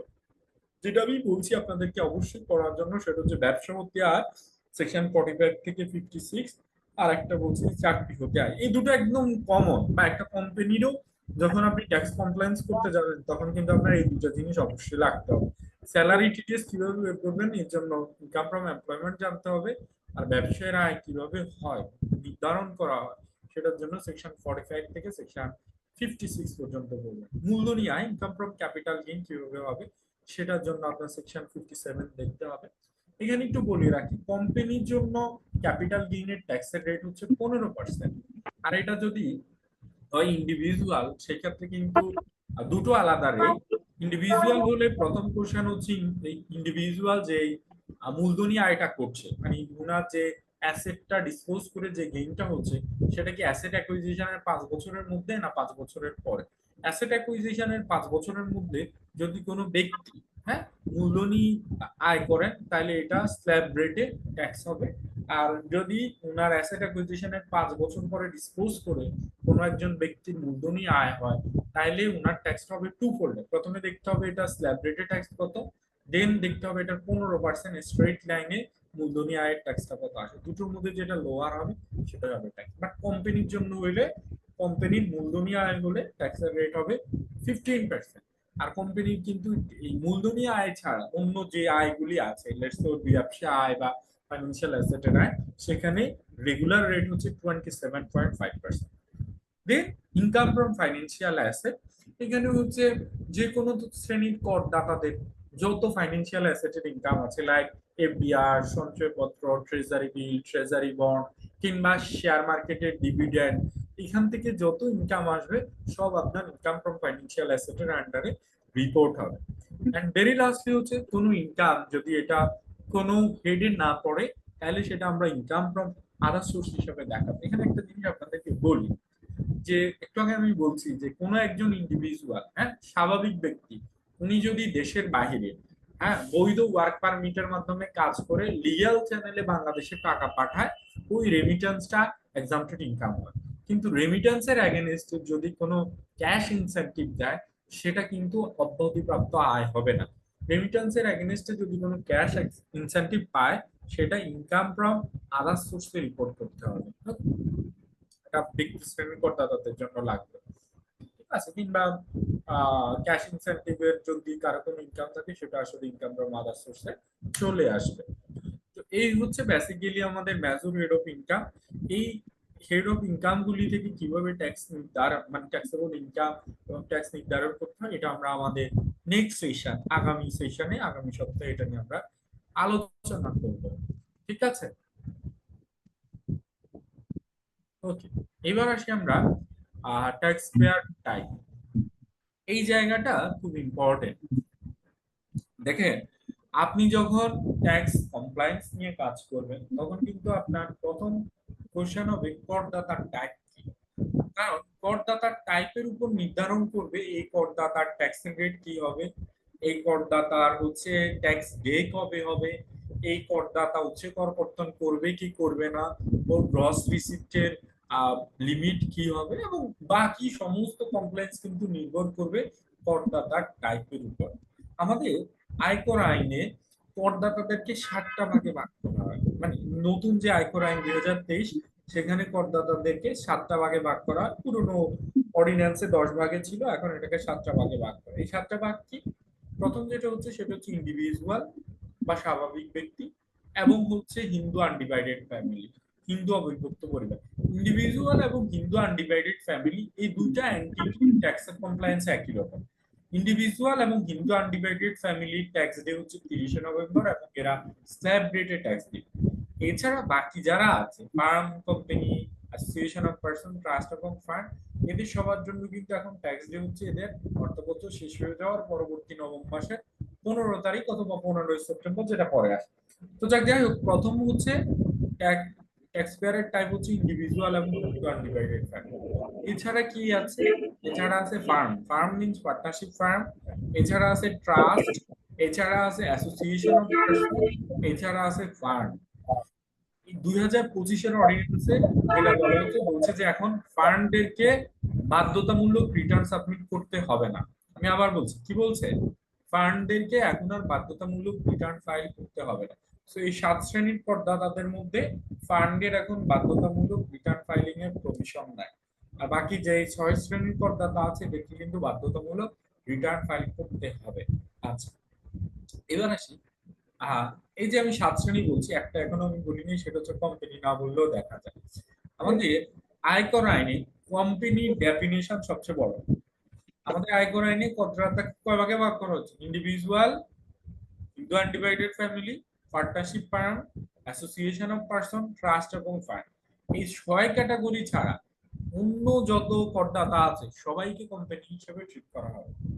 আমাদের কোম্পানি আইনে কোম্পানি কারা হবে সেটা বলা আছে। কোম্পানি আইন অনুযায়ী যারা কোম্পানি অ্যাক্ট 1994 দিয়ে ইনকর্পোরেটেড হবে শুধু তাদেরকে কোম্পানি বলা হচ্ছে। বাট আমাদের আয়কর আইন 2023-এ কোম্পানিকে ব্রডলি ডিফাইন করা হয়েছে। এখানে কি বলছে? আমাদের আয়কর আইনের সেকশন 2 একটু বলে রাখি, আমাদের যতগুলি বাংলাদেশে মোটামুটি যে কয়টা আইন আছে ম্যাক্সিমাম আইনের সেকশন 2 ধারা 2-তে পাবেন সমস্ত সংজ্ঞাগুলি। তো আয়কর আইনেও সেকশন 2 তে সমস্ত ডেফিনেশন আছে, লাইক করদাতাকে, আপনার হচ্ছে কোম্পানি বলতে কি বোঝায়, আয় উৎস বলতে কি বোঝায়, ট্যাক্স রিটার্ন সাবমিশনের নির্দিষ্ট ডেট কি, সমস্ত ডেফিনেশন গুলি সেকশন 2 তে আছে। এই সেকশন 2 এর সাবসেকশন 31 এ কোম্পানি ডেফিনেশন আছে। সেখানে বলা হচ্ছে কোম্পানি অর্থ কোম্পানি আইন 1994 এ সংজ্ঞায়িত অর্থে কোনো কোম্পানি এবং এর অন্তর্ভুক্ত হবে। কার অন্তর্ভুক্ত হবে? আমি এটা ডিটেইল পড়ছি, এটা পড়ার কারণ হচ্ছে এটা পড়লে আপনারা কমপ্লায়েন্স বুঝবেন। তাদেরকে আরো কোম্পানি বলছে যারা কোম্পানি আইন দিয়ে নিবন্ধিত হচ্ছে এরা তো কোম্পানি, এর সাথে অন্যরাও কোম্পানি হিসেবে পরিগণিত হবে। এরা কারা? লিয়াজু office, representative office, branch office. বাংলাদেশে অনেক লিয়াজু অফিস, ব্রাঞ্চ অফিস আছে, এরা কিন্তু কোম্পানি অ্যাক্ট দিয়ে নিবন্ধিত হয় না। এরা অনেকে হচ্ছে বিডার পারমিশন নিয়ে বাংলাদেশে অপারেশন করে। যদিও লিয়াজু অফিসে এখানে আসলে কি হয় না, রেভিনিউ হয় না, ওরা শুধুমাত্র ওদের সাপোর্ট মানে ওদের বেঞ্চারকে সাপোর্ট দেয় এবং সেটার জন্য ওরা বাইরে থেকে হচ্ছে রেমিটেন্সটা নিয়ে আসে বা এক্সপেন্সটা বেসিক্যালি ওদের বাইরে থেকে আসে। তো যাই হোক, এই লিয়াজু অফিসে বাংলাদেশে কোনো অপারেশন না থাকলেও, রেভিনিউ না থাকলেও আয়কর আইন অনুযায়ী লিয়াজু অফিস, ব্রাঞ্চ অফিস এদেরকে কিন্তু কোম্পানি হিসেবে ট্রিট করা হবে। সো কোম্পানি হিসেবে ট্রিট করার কারণে এই লিয়াজু অফিস, ব্রাঞ্চ অফিস এদের রেগুলার ট্যাক্স রেট হবে 27.5%। এদেরকে অডিট করে, অডিটের সাথে মানে চার্টার্ড অ্যাকাউন্ট দিয়ে অডিট করে অডিট রিপোর্টের সাথে ট্যাক্স রিটার্ন ফাইল করতে হবে। এবং এরা কোম্পানি হয়ে যাওয়ার কারণে এরা যতবার পেমেন্ট করবে পেমেন্ট থেকে আয়কর আইনের অংশ 7 অনুযায়ী অ্যাডসোর্স ট্যাক্স ডিডাক্ট করবে এবং কোয়ার্টারলি ট্যাক্স রিটার্নটা এদেরকে কিন্তু ফাইল করতে হবে। সো এটা এই যে কেন হচ্ছে লিয়াজু অফিস, রিপ্রেজেন্টেটিভ অফিসকে রিটার্ন ফাইল করতে হয় বা এরা রিটার্ন ফাইল করলে ওদেরকে কি হিসেবে ডিক্লেয়ার করবে সেটা কিন্তু এটা দিয়ে আসলে চলে আসে। এছাড়া বলা হচ্ছে যে কোনো বিদেশি সত্তা বা ব্যক্তি স্থায়ী কোনো প্রতিষ্ঠান যদি থাকে, যে কোনো বিদেশি সত্তা বা ব্যক্তি স্থায়ী কোনো প্রতিষ্ঠান বাংলাদেশে যদি থাকে সেটাও কোম্পানি হিসাবে ট্রিট করা হবে। ওকে, বাংলাদেশের বাইরে কোনো দেশের আইন দ্বারা বা আইনের অধীন নিবন্ধিত কোনো সংস্থা বা সংস্থা। আচ্ছা, আমি উপরের এটা আরেকবার বলি, ধরেন কোনো বিদেশি সত্তা বা ব্যক্তি, কোনো একজন নন রেসিডেন্ট বাংলাদেশে, যদিও এটা ওনারা পারে না, নন রেসিডেন্ট যদি বাংলাদেশে কোনো প্রোপ্রাইটরশিপ বিজনেস দেয় কিংবা পার্টনারশিপ বিজনেসও দেয়, সেটা কি হবে? কোম্পানি হিসেবে পরিগণিত হবে। এটা একটু খেয়াল রাখবেন, এটা কিন্তু এই সেকশন 2 সাবসেকশন 31 দিয়ে এই যে কোনো বিদেশি সত্তার বাংলাদেশে কোনো স্থায়ী প্রতিষ্ঠান থাকলে সেটা কোম্পানি হিসেবে ট্রিট হবে, এই আইন বলে আসতেছে। দেন বাংলাদেশের বাইরে দেশের অধীন দ্বারা বা আইনের অধীন নিবন্ধিত কোনো সংস্থা বা সংস্থা যে কোনো ফরেন এন্টিটি বাংলাদেশে কাজ করলে সেটাকে আমরা কি করব, কোম্পানি হিসেবে ট্রিট করব। যে কোনো ব্যাংক, বীমা, আর্থিক প্রতিষ্ঠান, দেন হচ্ছে এটা একটু খেয়াল রাখবেন, যে কোনো শিল্প বাণিজ্য সংগঠন, ফাউন্ডেশন, সমিতি, সমবায় সমিতি এবং যে কোনো শিক্ষা প্রতিষ্ঠান। সো ফাউন্ডেশন যারা আছে, ধরেন Asania mission foundation, Asania mission ফাউন্ডেশনকে কিন্তু আয়কর আইন অনুযায়ী কোম্পানি হিসেবে ট্রিট করা হবে এবং এদের ট্যাক্স রেট হবে 27.5%।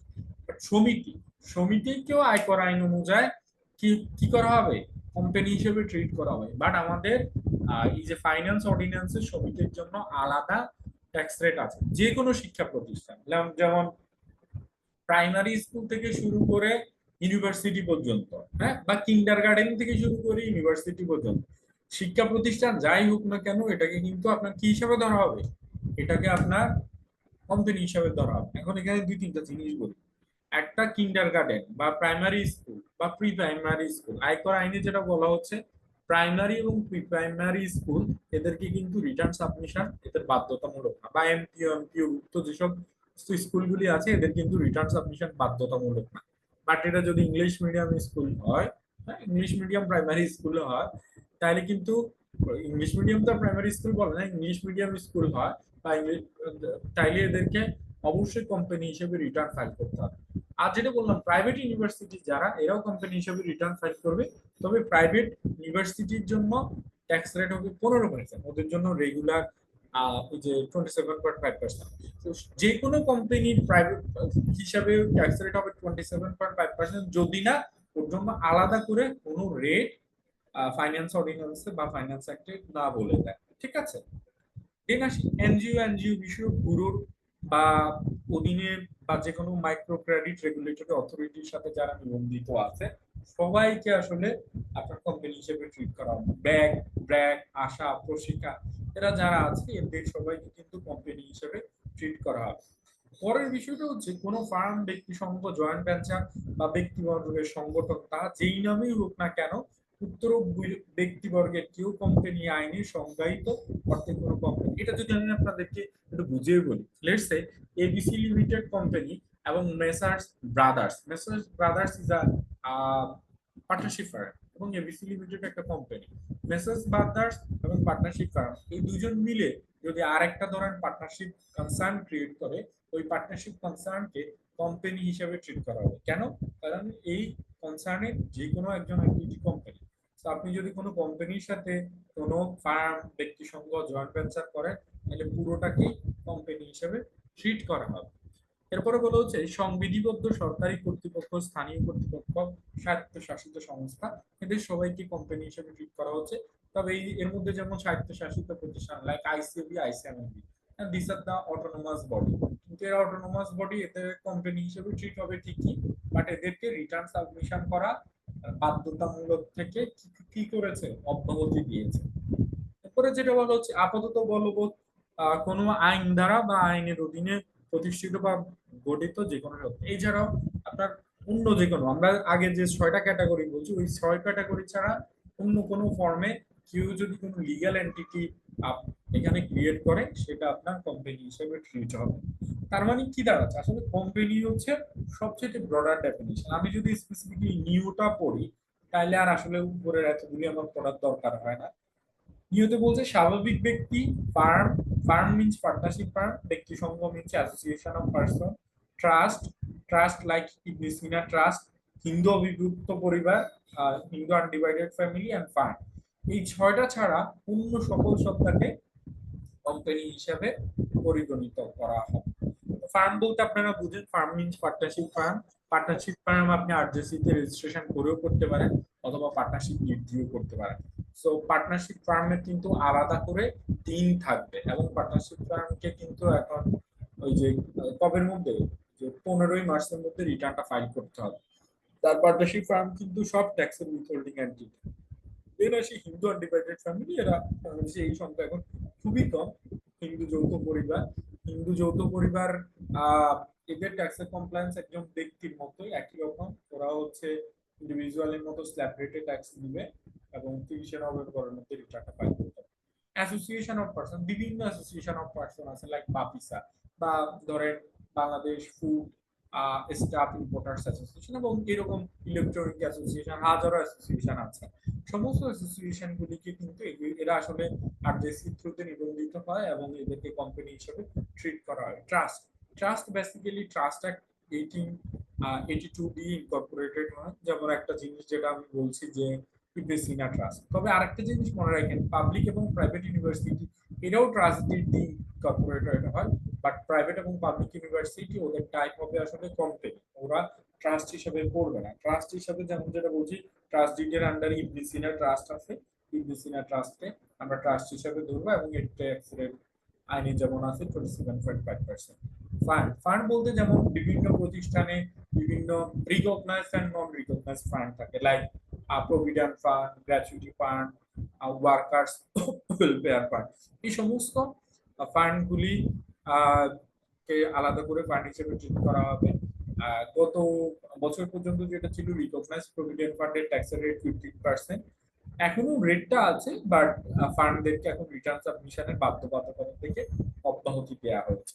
আর বাকি যে এন্টিটি গুলি আছে এগুলি আসলে পুরনো আইনে ছিল, নতুন আইনে এই ধরনের আর এখন এন্টিটি নাই। নতুন আইনে আমরা 6 ক্যাটাগরিতে নিচ্ছি। এবার আসি কর্পোরেট ট্যাক্স রেট।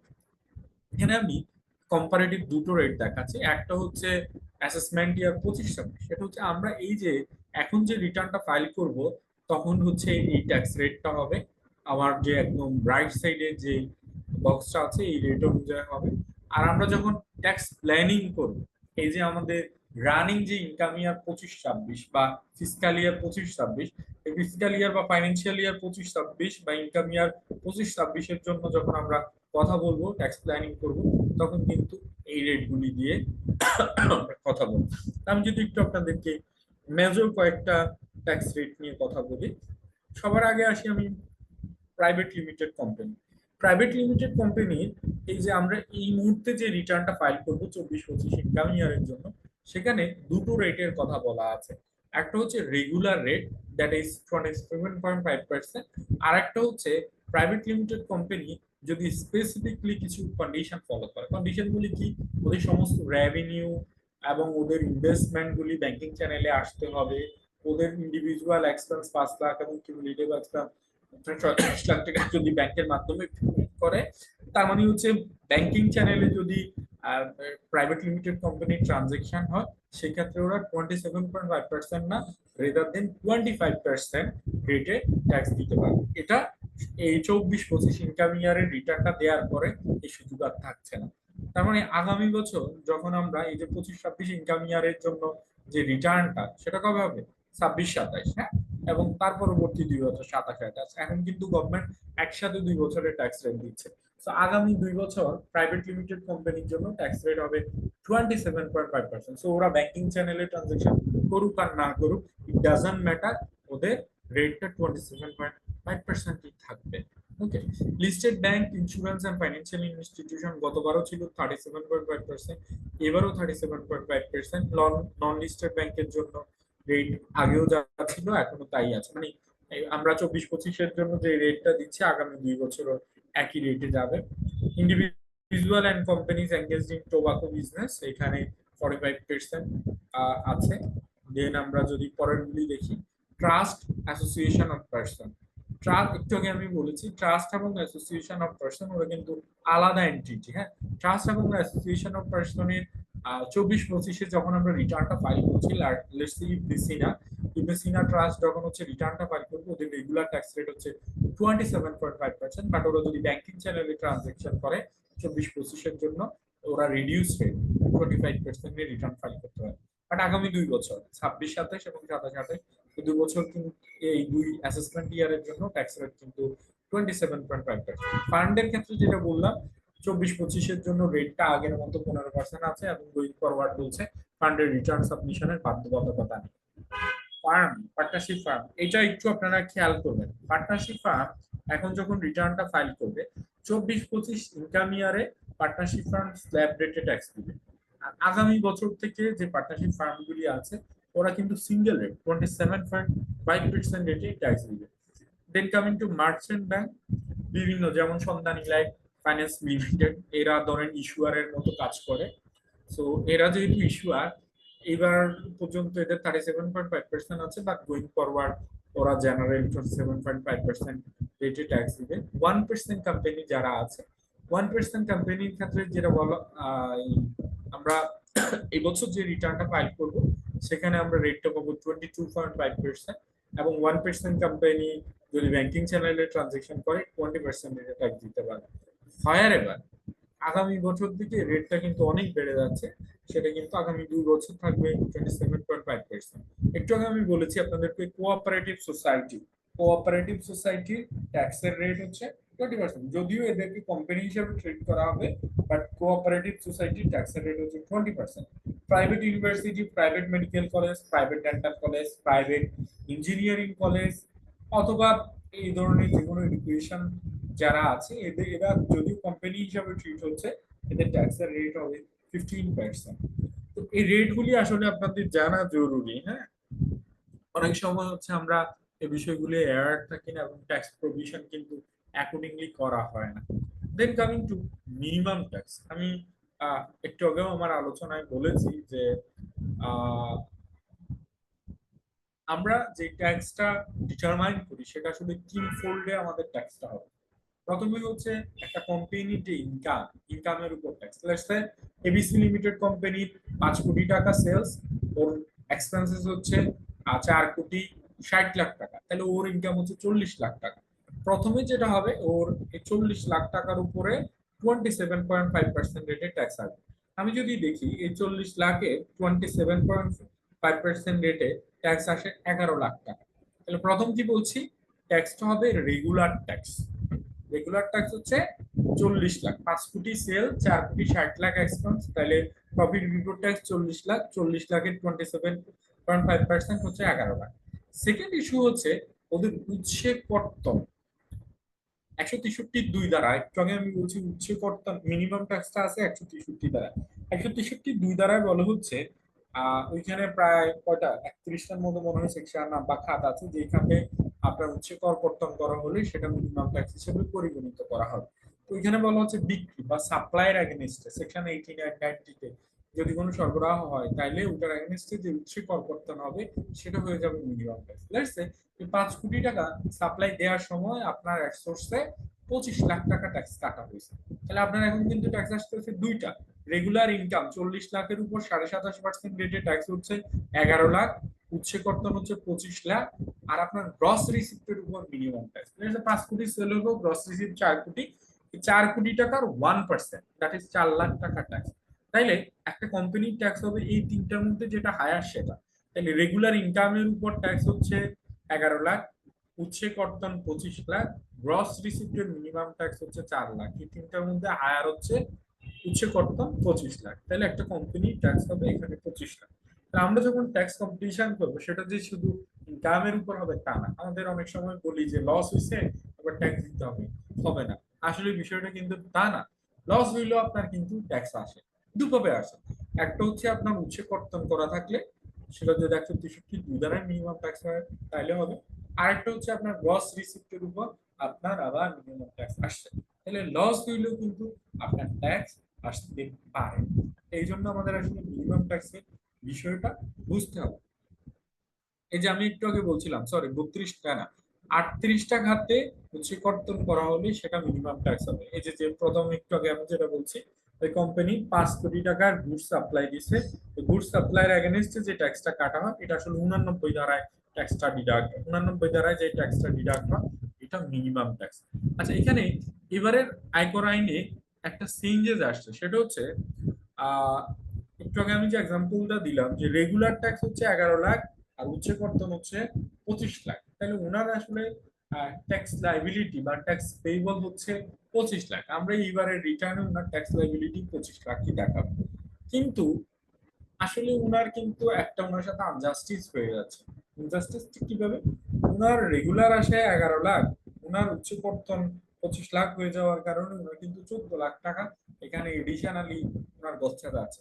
এবার আইনে যেটা বলা হচ্ছে, যদি কোনো করদাতা রেগুলার ট্যাক্স থেকে মিনিমাম ট্যাক্স বেশি হয়ে যায়, যে মিনিমাম ট্যাক্স যতখানি অ্যাক্সেস হচ্ছে এটা উনি পরবর্তীতে অ্যাডজাস্ট করতে পারবেন, উনি রিফান্ড নিতে পারবেন। সো এই বছর আমরা ট্যাক্স লাইবিলিটি 25 লাখ ঠিকই দেখাবো, বাট আমাদের যে অ্যাক্সেস মিনিমাম ট্যাক্স কত 14 লাখ যেটা আছে, এটা সামনের বছর এবিসি লিমিটেড কোম্পানি কি করতে পারবে, অ্যাডজাস্ট করতে পারে। ধরেন সামনের বছর ABC limited company regular tax চলে আসছে 25 লাখ টাকা, আর ওর উচ্চ কর্তন করা আছে 5 লাখ টাকা, তাহলে সামনের বছর এই কোম্পানির ট্যাক্স কত হবে, আপনার হচ্ছে 25 লাখ টাকা, যেহেতু রেগুলার ট্যাক্সটা বেশি। তো 25 লাখের মধ্যে এই 5 লাখ ওনার উচ্চ কর্তন করা আছে, আর 20 লাখ টাকা দিতে হবে। 20 লাখ থেকে কি করতে পারবে, আগের বছর যে 14 লাখ অ্যাক্সেস মিনিমাম ট্যাক্স ছিল সেটা উনি অ্যাডজাস্ট করতে পারবে। তাহলে ওনার আসলে এই রিটার্নের সাথে পরবর্তী বছর 6 লাখ টাকা ট্যাক্স দিলে হবে। তাহলে আমি যেটা বলছি যে এখন যেটা হচ্ছে মিনিমাম ট্যাক্স যদি বেশি হয়ে যায় রেগুলার ট্যাক্স থেকে, তাহলে আমরা এই বছরের জন্য আর কোনো ট্যাক্স দিব না, ওই মিনিমাম ট্যাক্সটাই ট্যাক্স পেবল দেখাবো। বাট মিনিমাম ট্যাক্স যতখানি অ্যাক্সেস আছে সেটা সামনের বছরে কি করা যাবে, সামনের বছর আপনার অ্যাডজাস্ট করতে পারবেন। এই টাকাটা গভর্নমেন্ট রিফান্ড দিবে না, বাট আপনি এটা অ্যাডজাস্ট করতে পারবেন। আর গ্রস রিসিপ্টের মিনিমাম ট্যাক্সের ক্ষেত্রে যেটা একটা বড় ধরনের বিষয়, সেটা হচ্ছে গ্রস রিসিপ্টের মিনিমাম ট্যাক্স এতদিন পর্যন্ত ছিল 0.6%, এই বছর থেকে সেটা হয়ে যাচ্ছে 1%। এখানে একটা রেডিক্যাল চেঞ্জ আসছে, অনেক বেশি এটা বেড়ে গেছে।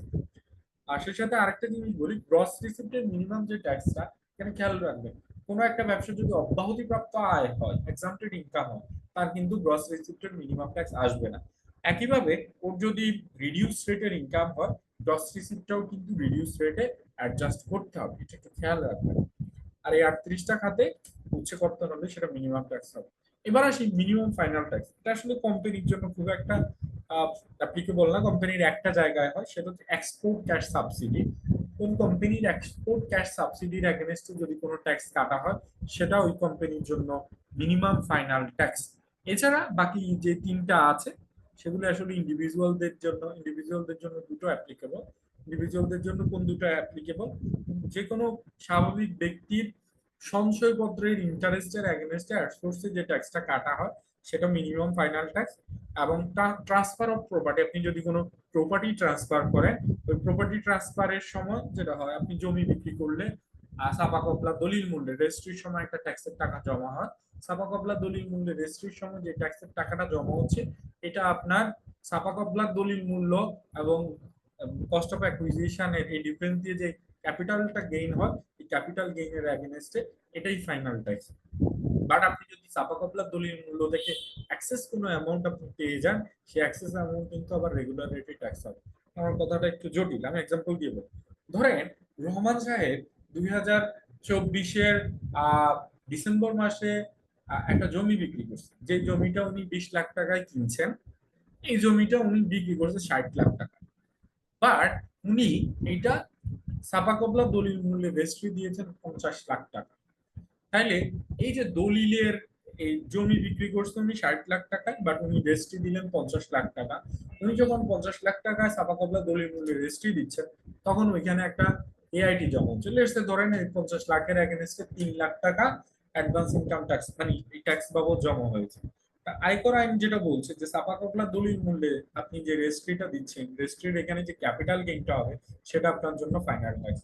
তাহলে আপনি ছাপা কবলা দলিল মূল্যের রেজিস্ট্রি হচ্ছে 50 লাখ, আপনার কস্ট অফ অ্যাকুইজিশন হচ্ছে 20 লাখ, তাহলে ক্যাপিটাল গেইন কত 30 লাখ। এই 30 লাখের জন্য এই যে 3 লাখ টাকা রেজিস্ট্রেশনের সময় ট্যাক্স যেটা জমা দেওয়া আছে, এটাই ফাইনাল ট্যাক্স। এখানে আর আলাদা কোনো ট্যাক্স দিতে হবে না। বাট আপনি নিয়েছেন কত, অ্যাক্সেস নিয়েছেন কত, কিন্তু নিয়েছেন মোট 60 লাখ, 10 লাখ টাকা অ্যাক্সেস নিয়েছেন। এই 10 লাখ টাকা কিন্তু আপনার রেগুলার ট্যাক্স হিসেবে পরিগণিত হবে, এটা কিন্তু রেগুলার ইনকামের সাথে চলে আসবে ক্যাপিটাল গেইন। এই হলো দুটো বিষয়। এছাড়া যেটা আছে যে যে সমস্ত এন্টিটির জন্য রিটার্ন সাবমিশন বাধ্যতামূলক না, ওই সমস্ত এন্টিটির এফডিআর এর এগেনস্টে আউটসোর্সে যে ট্যাক্সটা কাটা হবে সেটা ফাইনাল ট্যাক্স। আমি একটু আগে বলছি লাইক আইসিএবি এবং আইসিএমএবি, ওনাদেরকে কিন্তু কি করতে হয় না, ওনাদেরকে কিন্তু রিটার্ন সাবমিশন করতে হবে না। সো আইসিএবি এবং আইসিএমএবি যদি কোনো এফডিআর করে, এফডিআর থেকে ব্যাংক যে ট্যাক্সটা কাটবে, ওই ট্যাক্সটা আইসিএবি এবং আইসিএমএবির জন্য ফাইনাল ট্যাক্স হবে। এটা কিন্তু অন্যদের জন্য না। এফডিআর বা সঞ্চয়পত্র মানে এই যে ইন্টারেস্ট এর এগেইনস্টে যে ট্যাক্সটা কাটা হয়, এটা কার জন্য ফাইনাল, যাদের রিটার্ন সাবমিশনে বাধ্যবাধকতা নেই তাদের জন্য ফাইনাল ট্যাক্স, অন্যদের জন্য কিন্তু এটা না। Minimum tax based on gross receipt, এটা আমি একটু আগে যদিও কনসেপ্টটা বলেছি, এখানে একদম ডিটেল লিস্ট আছে। Minimum tax on gross receipt, সবার আগে একটু আপনাদেরকে বলি গ্রস রিসিপ্ট এবং সেলস একটু ডিফারেন্ট। সেলস মানে হচ্ছে বিক্রয়, আর গ্রস রিসিপ্ট হচ্ছে বিক্রয় হতে প্রাপ্তি। আমরা সাধারণত কিভাবে বিক্রয় হতে প্রাপ্ত বের করি? ওপেনিং রিসিভেবল প্লাস আপনার ট্যাক্স ভ্যাট ছাড়া যে নেট সেলসটা হচ্ছে ওই net sales minus closing receivable, তাহলে আমরা পাই আসলে আমরা কালেকশন ফ্রম সেলস। এটার সাথে আপনার এনি আদার ইনকাম যা আছে সব যোগ করে আপনি পাবেন আপনার গ্রস রিসিপ্ট। এখন কোনো একজন স্বাভাবিক ব্যক্তি, একজন প্রোপাইটরশিপ বিজনেস, হ্যাঁ, কাপড়ের ব্যবসা করে, পুরান ঢাকার একজন ব্যবসায়ী, উনি কাপড়ের ব্যবসা করে, উনি কাপড়ের ব্যবসা করে এই 24-25 অর্থ বছরে উনি 6 কোটি টাকা কাপড়ের ব্যবসা করে উনি টাকাটা পেয়েছেন এবং উনার বিক্রিও 6 কোটি। বাট হিসাব করে দেখা গেছে উনার খরচ হচ্ছে 6,30,00,000, তার মানে উনার কিন্তু রেগুলার ট্যাক্স নাই। এখন সমস্যা হচ্ছে, বলা হচ্ছে আয়কর আইনের সেকশন 163(5) দ্বারা বলা হচ্ছে কোনো ইন্ডিভিজুয়াল ব্যক্তি শ্রেণীর করদাতার গ্রস রিসিপ্ট যদি 4 কোটি টাকার বেশি হয়, তাহলে উনার গ্রস রিসিপ্টের উপর 1% রেটে ট্যাক্স দিতে হবে। তাহলে এই যে কাপড়ের ব্যবসায়ী সোল প্রোপাইটরশিপ বিজনেস, উনি তো 6 কোটি টাকা পাইছেন, ওনার যদিও রেগুলার ট্যাক্স নাই, লস হয়েছে, ওনার এই 6 কোটি টাকার 1%, 6 লাখ টাকা ওনাকে মিনিমাম ট্যাক্স দিতে হবে। এটা একটা বিষয়। আর এটা যদি প্রোপাইটরশিপ বিজনেস বা ইন্ডিভিজুয়াল না হয়, এটা পার্টনারশিপ ফার্ম হয়, সেই ক্ষেত্রে 4 কি এত বড় মানে দিবে না, থ্রেশহোল্ড দিবে না, 50 লাখ। পার্টনারশিপ ফার্মের এনুয়াল গ্রস রিসিপ্ট যদি 50 লাখের কম হয়, তাহলে গ্রস রিসিপ্টের মিনিমাম ট্যাক্স দিতে হবে না। গ্রস রিসিপ্ট যদি 50 লাখের বেশি হয়, তাহলে গ্রস রিসিপ্টের উপর 1% দিতে হবে। একইভাবে ইন্ডিভিজুয়ালদের জন্য যদি ওই কাপড়ের ব্যবসায়ী যদি বিক্রি করে প্রাপ্তি হয় 3,80,00,000, তাহলে কিন্তু না গ্রস রিসিপ্টের মিনিমাম ট্যাক্স আসবে না। ইন্ডিভিজুয়ালের জন্য এটা কখন হবে? যদি 4 কোটি টাকা এক্সিড করে। ইন্ডিভিজুয়াল এবং পার্টনারশিপ ফার্ম ছাড়া অন্য যারা আছে লাইক কোম্পানি, ট্রাস্ট, এদের হচ্ছে 2 টাকাও যদি গ্রস রিসিপ্ট হয়, ওনাদের ওই 2 টাকার উপরে 1% রেটে আপনার মিনিমাম ট্যাক্স দিতে হবে। আর এটা যদি হয় আপনার মোবাইল ফোন অপারেটর, তাইলে উনার গ্রস রিসিপ্টের উপর 1%। কার্বোনেটেড বেভারেজ লাইক মজো, কোকা কোলা, এদের কিন্তু গ্রস রিসিপ্টের উপর 3% রেটে। যারা সিগারেট, বিড়ি, চুইং টোবাকো বা টোবাকো রিলেটেড বিজনেস করেন, ওনাদের গ্রস রিসিপ্টের উপর 3% রেটে আপনার মিনিমাম ট্যাক্স দিতে হবে। আরেকটা জিনিস হচ্ছে কমার্শিয়াল প্রোডাকশন যারা করেন, ওদের কমার্শিয়াল প্রোডাকশন শুরুর প্রথম 3 বছর ওনাদের গ্রস রিসিপ্টের মিনিমাম ট্যাক্স হবে 0.1%। বুঝা যাচ্ছে? এবার আসি ট্যাক্স রেট। এই জায়গাটা একটু আপনারা গুরুত্ব দিবেন। এখানে দুটো ট্যাক্স রেট আছে। আমরা যখন 24-25 অর্থ বছরের রিটার্নটা ফাইল করব, তখন এই যে আমি বাম দিকে যে অরেঞ্জ কালারের যে শিডিউলটা দেখাচ্ছি, সেটা আমরা ফলো করব। দেখেন এই ট্যাক্স রেট কিন্তু এই যে 24-এ চলে আসছে, আমরা কিন্তু 24-এর ওই রেট অনুযায়ী এই এখন কিন্তু এই রেটটা দিব। আমরা যে এই 24-25 ইনকাম ইয়ারের জন্য যখন রিটার্নটা ফাইল করব, তখন ট্যাক্সের রেট হবে প্রথম 3.5 লাখ টাকার উপর 0%, পরবর্তী 1 লাখের উপর 5%, পরবর্তী 4 লাখের উপর 10%, পরবর্তী 5 লাখের উপর 15%, তার পরবর্তী 5 লাখের উপর 20%, তার পরবর্তী 20 লাখের জন্য 25%, মানে 38.5 লাখ টাকা পর্যন্ত 25%, 38.5 লাখ টাকা এক্সিড করলে 30%। তো আমরা এই বছর ব্যক্তি শ্রেণীর করদাতা যারা অনলাইনে রিটার্ন ফাইল করছি, আমাদের কিন্তু এই স্ল্যাব রেটে ধরা হচ্ছে। আমরা যদি এখন এটা নিজেরা বের করছি না, এজন্য আমরা দেখছি না, বাট কেউ যদি ফিজিক্যালি রিটার্ন সাবমিট করেন বা পেপার রিটার্ন সাবমিট করেন, উনি কিন্তু এই রেটে দিবেন। কিংবা ধরেন কোনো একটা প্রতিষ্ঠানে এক্সপেট্রি ফরেনার এমপ্লয়ীদের যখন রিটার্ন ফাইল করবেন, তখন কিন্তু এই রেটটা দেবেন। বাট আমরা 25-26 ইনকাম ইয়ার কিংবা অ্যাসেসমেন্ট ইয়ার 26-27 আগামী বছর যে রিটার্নটা ফাইল করব, কিংবা আমরা এখন এই মুহূর্তে যে স্যালারি টিডিএস করছি, তখন কিন্তু ট্যাক্সের রেটটা হচ্ছে 3,75,000 টাকা পর্যন্ত 0%। মানে কোনো করদাতার যদি ইনকাম 3,75,000-এর কম হয়, তার জন্য কিন্তু কোনো ট্যাক্স হবে না। আর যদি করদাতার ইনকাম 3,75,000-এর বেশি হয়, তাহলে উনার মিনিমাম ট্যাক্স হবে 5%, এবং এর থেকে বেশি হলে গ্র্যাজুয়ালি হবে। তো প্রথম 3,75,000 পর্যন্ত ট্যাক্স নেই, তার পরবর্তী 3 লাখের জন্য 10%, তার পরবর্তী 4 লাখের জন্য 15%, তার পরবর্তী 5 লাখের জন্য 20%, এবং তার পরবর্তী 20 লাখের জন্য 25%, এবং রিমেইনিং অ্যাক্সেস অ্যামাউন্টের উপর 30% রেটে দিতে হবে। আর আগামী বছর থেকে ফিমেল যদি হন, ফিমেলদের ট্যাক্স ফ্রি ইনকাম হবে 4,25,000, ফিমেল প্লাস সিনিয়র সিটিজেন। আর এই বছর আমরা যে রিটার্নটা ফাইল করছি, সেখানে ফিমেল এবং সিনিয়র সিটিজেন মিনস এজ এবং 65 হলে ট্যাক্স ফ্রি ইনকাম হবে 4 লাখ টাকা। এটা আমাদের একটু মনে রাখতে হবে। মিনিমাম ট্যাক্স ফর ইন্ডিভিজুয়াল, যেটা আমি একটু আগেও বলেছি, আমাদের ফাইন্যান্স অর্ডিন্যান্সে যেটা আসছে, ইরেসপেক্টিভ অফ জুরিসডিকশন, এখন থেকে গোয়িং ফরওয়ার্ড মিনিমাম ট্যাক্স হবে 5,000। আপনি ঢাকায় থাকেন, Chittagong, other city corporation, doesn't matter, আপনার ইনকাম যখনই ট্যাক্স ফ্রি লিমিট 3,75,000 অ্যাক্সেপ্ট করবে, আপনার মিনিমাম ট্যাক্স হবে 5,000। এটা হচ্ছে একটা বিষয়। দ্বিতীয় বিষয় হচ্ছে, কোনো করদাতা যদি প্রথমবারের মতো রিটার্ন সাবমিট করেন, তার ক্ষেত্রে মিনিমাম ট্যাক্স হবে 1,000 টাকা। এটা আসলে কখন অ্যাপ্লিকেবল হবে? ধরেন কোনো একজন করদাতার আপনি স্যালারি টিডিএসটা কম্পিটিশন করছেন, ওনার স্যালারি টিডিএস কম্পিটিশন করার সময় আপনি দেখলেন যে ওনার ট্যাক্স আসছে কথার কথা 3,80,000 টাকা, ট্যাক্সেবল ইনকাম আসছে 3,80,000। তাহলে ওনার যদি ট্যাক্সেবল ইনকাম 3,80,000 হয়, আমরা ওনার ট্যাক্সটা কিভাবে বের করবো? প্রথম 3,75,000 টাকার উপর কোনো ট্যাক্স নাই, পরবর্তী 5,000 টাকার জন্য ওনার 10% রেটে ট্যাক্স আসবে 500 টাকা। সো আমরা যেটা বলছি যে এই বছর থেকে ইরেসপেক্টিভ অফ জুরিসডিকশন, যখনই 3,75,000 এক্সিড করবে তখন ট্যাক্স হবে 5,000 টাকা। 500 টাকা হইলে ওনার 5,000 টাকা করতাম। এখন কোশ্চেন হচ্ছে, যেই ব্যক্তির আমরা স্যালারি ডিডিএস করছি, উনি এর আগে কখনো রিটার্ন ফাইল করছে কিনা। উনি যদি এর আগে কখনোই রিটার্ন ফাইল না করে, তাহলে উনার জন্য কিন্তু 5,000 না, ওনার জন্য মিনিমাম ট্যাক্স হবে 1,000 টাকা।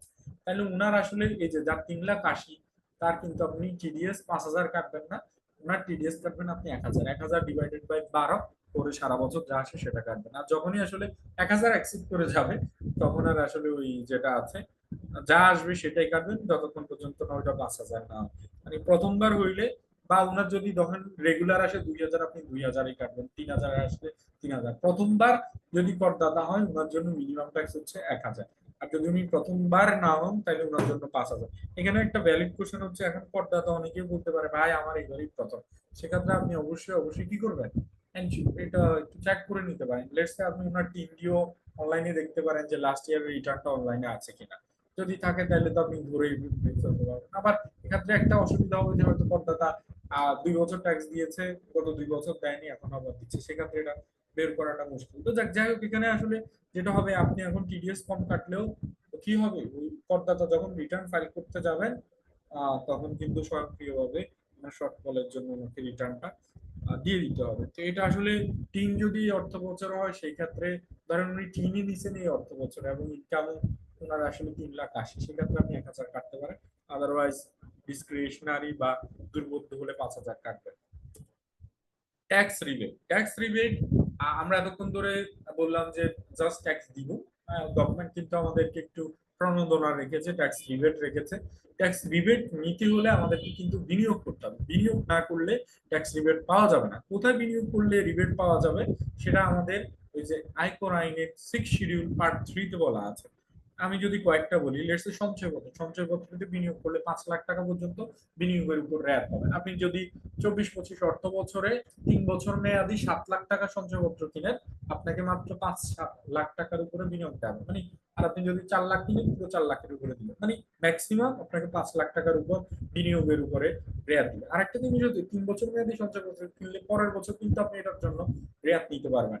রেয়াত নিতে হলে পরের বছর আবার কিনতে হবে, যদিও এটার মেয়াদ থাকে। তো এই যারা রেয়াতের উদ্দেশ্যে সঞ্চয়পত্র কিনেন, তাদের জন্য ওয়াইজ হবে যে 1 বছর মেয়াদি সঞ্চয়পত্র কিনা। আর এছাড়া যেটা আছে, সঞ্চয়পত্র যারা আছে, লিস্টেড কোম্পানির শেয়ার আছে, ডিপিএস এ 1,20,000 টাকা পর্যন্ত আছে, বিভিন্ন মিউচুয়াল ফান্ড বা বিভিন্ন এই ধরনের ফান্ডগুলিতে 5 লাখ টাকা পর্যন্ত বিনিয়োগের উপর রেয়াত পাওয়া যাবে। তারপরে লাইফ ইন্স্যুরেন্সে করদাতা এবং ওনার স্পাউস মাইনরিটির যে কন্ট্রিবিউশন, সেটার উপর রেয়াত পাওয়া যাবে। এরপরে রিকগনাইজ প্রভিডেন্ট ফান্ড, এমপ্লয়ারের প্রভিশন। খেয়াল রাখবেন, অনেক সময় আমাদের প্রতিষ্ঠানগুলি প্রভিডেন্ট ফান্ড কিন্তু রিকগনাইজ হয় না, আমরা রেয়াত নিয়ে নিই, এটা কিন্তু ঠিক না। আমি বলছি রিকগনাইজ প্রভিডেন্ট ফান্ড হলে আপনি এমপ্লয়ার কন্ট্রিবিউশনের উপর রেয়াত পাবেন। তো আপনি যেটা বিনিয়োগ করছেন, এই বিনিয়োগের 15% রেটে আপনাকে রেয়াত দেওয়া হবে। লেটস সে আপনি বিনিয়োগ করলেন 3 লাখ টাকা, তাহলে 3 লাখের 15% 45,000 টাকা আপনাকে রেয়াত দেওয়া হবে। বাট রেয়াতের এখানে একটা কন্ডিশন জুড়ে দিয়েছে। কি কন্ডিশন? বলছে আপনার রেগুলার ইনকামের 3% পর্যন্ত আপনাকে রেয়াত দেওয়া হবে। কারণ রহমান সাহেবের ট্যাক্সেবল ইনকাম হচ্ছে 8 লাখ, উনি সঞ্চয়পত্রে 3 লাখ টাকা বিনিয়োগ করেছেন, উনি কত টাকা রেয়াত পাবেন? উনার বিনিয়োগ 3 লাখের 15% 45,000, উনি রেয়াত পাবেন, বাট এটার জন্য ম্যাক্সিমাম থ্রেশহোল্ড হচ্ছে উনার রেগুলার ট্যাক্সেবল ইনকামের 3%, মানে 8 লাখের 3% কত, 24,000। তাহলে উনি বিনিয়োগ পাবেন 8 লাখের 3%, 24,000। অ্যাকচুয়াল বিনিয়োগ 5 লাখের 15%, 45,000 অথবা 10 লাখ, এই তিনটার মধ্যে যেটা লোয়ার সেটাই হবে ওনার ট্যাক্স রিবেট। তাহলে উনি ট্যাক্স রিবেট পাবে 24,000 টাকা। এখন উনি যদি র্যাপ ইনভেস্টমেন্ট করে মাত্র 1 লাখ টাকার সঞ্চয় করবেন, সেক্ষেত্রে উনি কত টাকা বিনিয়োগ রেয়াত পাবেন? উনি রেয়াত পাবেন উনার 8 লাখের 3%, 24,000, অথবা অ্যাকচুয়াল ইনভেস্টমেন্টের 15%, 15,000, অথবা 10 লাখ, এই তিনটার মধ্যে লোয়ার হচ্ছে 15,000। উনি যদি বিনিয়োগ কম করেন তাহলে কিন্তু উনি রেয়াত কম পাবেন। তাহলে এখন কোশ্চেন হচ্ছে, এই যে আমরা প্ল্যানিং এর কথা বলি, এখন কোশ্চেন হচ্ছে উনি ম্যাক্সিমাম 24,000 টাকা রেয়াত পেতে হলে ওনাকে কত টাকা বিনিয়োগ এনশিওর করতে হবে, তাই না? এটার উত্তর হচ্ছে আপনার ট্যাক্সেবল ইনকামের 20% আপনি যদি বিনিয়োগ করেন তাহলে ফুল রেয়াতটা আপনি পাবেন। ওনার ট্যাক্সেবল ইনকাম কত? 8 লাখ। 8 লাখের 20% কত? 1,60,000। উনি যদি 1,60,000 টাকা বিনিয়োগ করেন তাইলে উনি ফুল রেয়াতটা পাবেন। 1,60,000-এর 15% হয় আসলে 24,000। যে আমরা বলছি 8 লাখের 3%, এটা বেসিক্যালি আসছে ওনার ট্যাক্সেবল ইনকামের কত পার্সেন্ট? 20%। সো এখান থেকে একটা ট্যাক্স প্ল্যানিং আপনাদেরকে বলছি, আপনারা যারা রিবেট, হ্যাঁ, ম্যাক্সিমাম ইউটিলাইজ করতে চাচ্ছেন, আপনারা হিসাব করবেন আপনার আগামী বছর কি পরিমাণ ট্যাক্সেবল ইনকাম হবে। ওই ট্যাক্সেবল ইনকামের মিনিমাম 20% 30শে জুনের মধ্যে আপনি থার্ড শিডিউলের, সিক্স শিডিউলের পার্ট 3-তে যে খাতগুলি আছে ওই খাতে আপনাকে বিনিয়োগ এনশিওর করতে হবে, তাহলে আপনি ব্যবসা পাবেন। আরেকটা জিনিস হচ্ছে এবার রেয়াতের ক্ষেত্রে একটা এডিশন হয়েছে, সেটা হচ্ছে মিনিমাম ট্যাক্সের ইনকামের উপরও এখন রেয়াত পাওয়া যাবে। তো ধরেন আপনার স্যালারি ট্যাক্সেবল ইনকাম হচ্ছে 8 লাখ টাকা, আর সঞ্চয়পত্রের ইন্টারেস্ট ইনকাম হচ্ছে 2 লাখ টাকা, টোটাল ট্যাক্সেবল ইনকাম হচ্ছে 10 লাখ টাকা। গত বছর পর্যন্ত আমরা যেটা মিনিমাম ট্যাক্সের ইনকামের উপর রেয়াত দেওয়া হতো না, এবার কিন্তু সেই জায়গা থেকে এনবিআর বের হয়ে আসছে। এনবিআর এখন বলছে যে শুধুমাত্র অংশীদারি ফার্মের ইনকাম, অ্যাসোসিয়েশন অফ পার্সনের ইনকাম এবং ফাইনাল ট্যাক্সের ইনকাম ছাড়া অন্য যত শ্রেণীর ইনকাম আছে সমস্ত ইনকামের 3%-এর উপর রেয়াত দেওয়া হবে। তাহলে আপনার এমপ্লয়মেন্টের 8 লাখ এবং কি বললাম আমি, সঞ্চয় এফডিআর ইন্টারেস্টের 2 লাখ, এই 10 লাখের উপর 3% আপনি রেয়াত পাবেন, মানে 30,000 টাকা রেয়াত পাবেন। আপনি 3 লাখ টাকা যদি ইনভেস্টমেন্ট করেন সেক্ষেত্রে আপনার 30,000 টাকা রেয়াত আপনি পাবেন। আর যেটা হয়, যেটা আরেকটা আছে যেটা বললাম, মিনিমাম ফাইনাল ট্যাক্সের ইনকামের উপর রেয়াত পাবেন না। ধরুন আপনার স্যালারির taxable income 8 lakh, FDR interest income 2 lakh, সঞ্চয়পত্রের ইন্টারেস্ট হচ্ছে 50,000, আপনার টোটাল ট্যাক্সেবল ইনকাম হচ্ছে 10,50,000। এখানে 50,000 যেটা সঞ্চয়পত্রের ইনকাম, এই সঞ্চয়পত্রের 50,000-এর ইনকামের এগেইনস্টে গভর্নমেন্ট কিন্তু 5,000 টাকা ট্যাক্স কাটছে। যে 5,000 টাকা ট্যাক্স কাটছে ওইটাই কিন্তু সঞ্চয়পত্রের এগেইনস্টে ফাইনাল ট্যাক্স। তো এই 10.5 লাখের মধ্যে 50,000 যেটা আছে ফাইনাল ট্যাক্সের ইনকাম, এটার উপর রেয়াত দিবে না। বাকি যে দুটো আছে, রেগুলার ইনকাম 8 লাখ, আপনার এফডিআর ইন্টারেস্ট ইনকাম 2 লাখ, এই মিনিমাম ট্যাক্সের ইনকাম, এই 10 লাখের উপর আপনি রেয়াত পাবেন।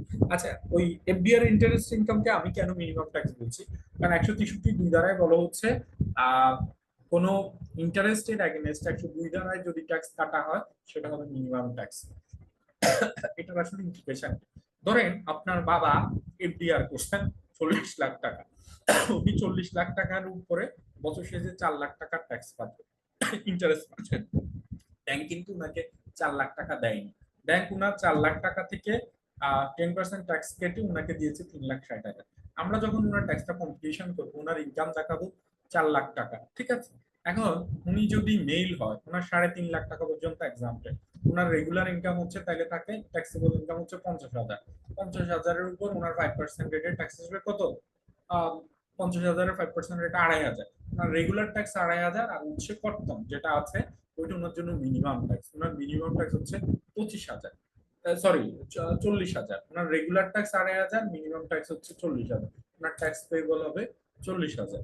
তো এই যে একটা ইস্যু, তখন কিন্তু এই 25,000 টাকা যেটা 40,000 যেটা আছে এটা হয়তো ওনাকে দিতে হবে না, আবার উনি আবার যদি ইনভেস্টমেন্ট করে ওই ইনভেস্টমেন্টের উপর উনি রিয়াত পেয়ে ওনার ওই ট্যাক্স লাইবিলিটিটা আরেকটু কম, এই বিষয়গুলি আসলে আছে।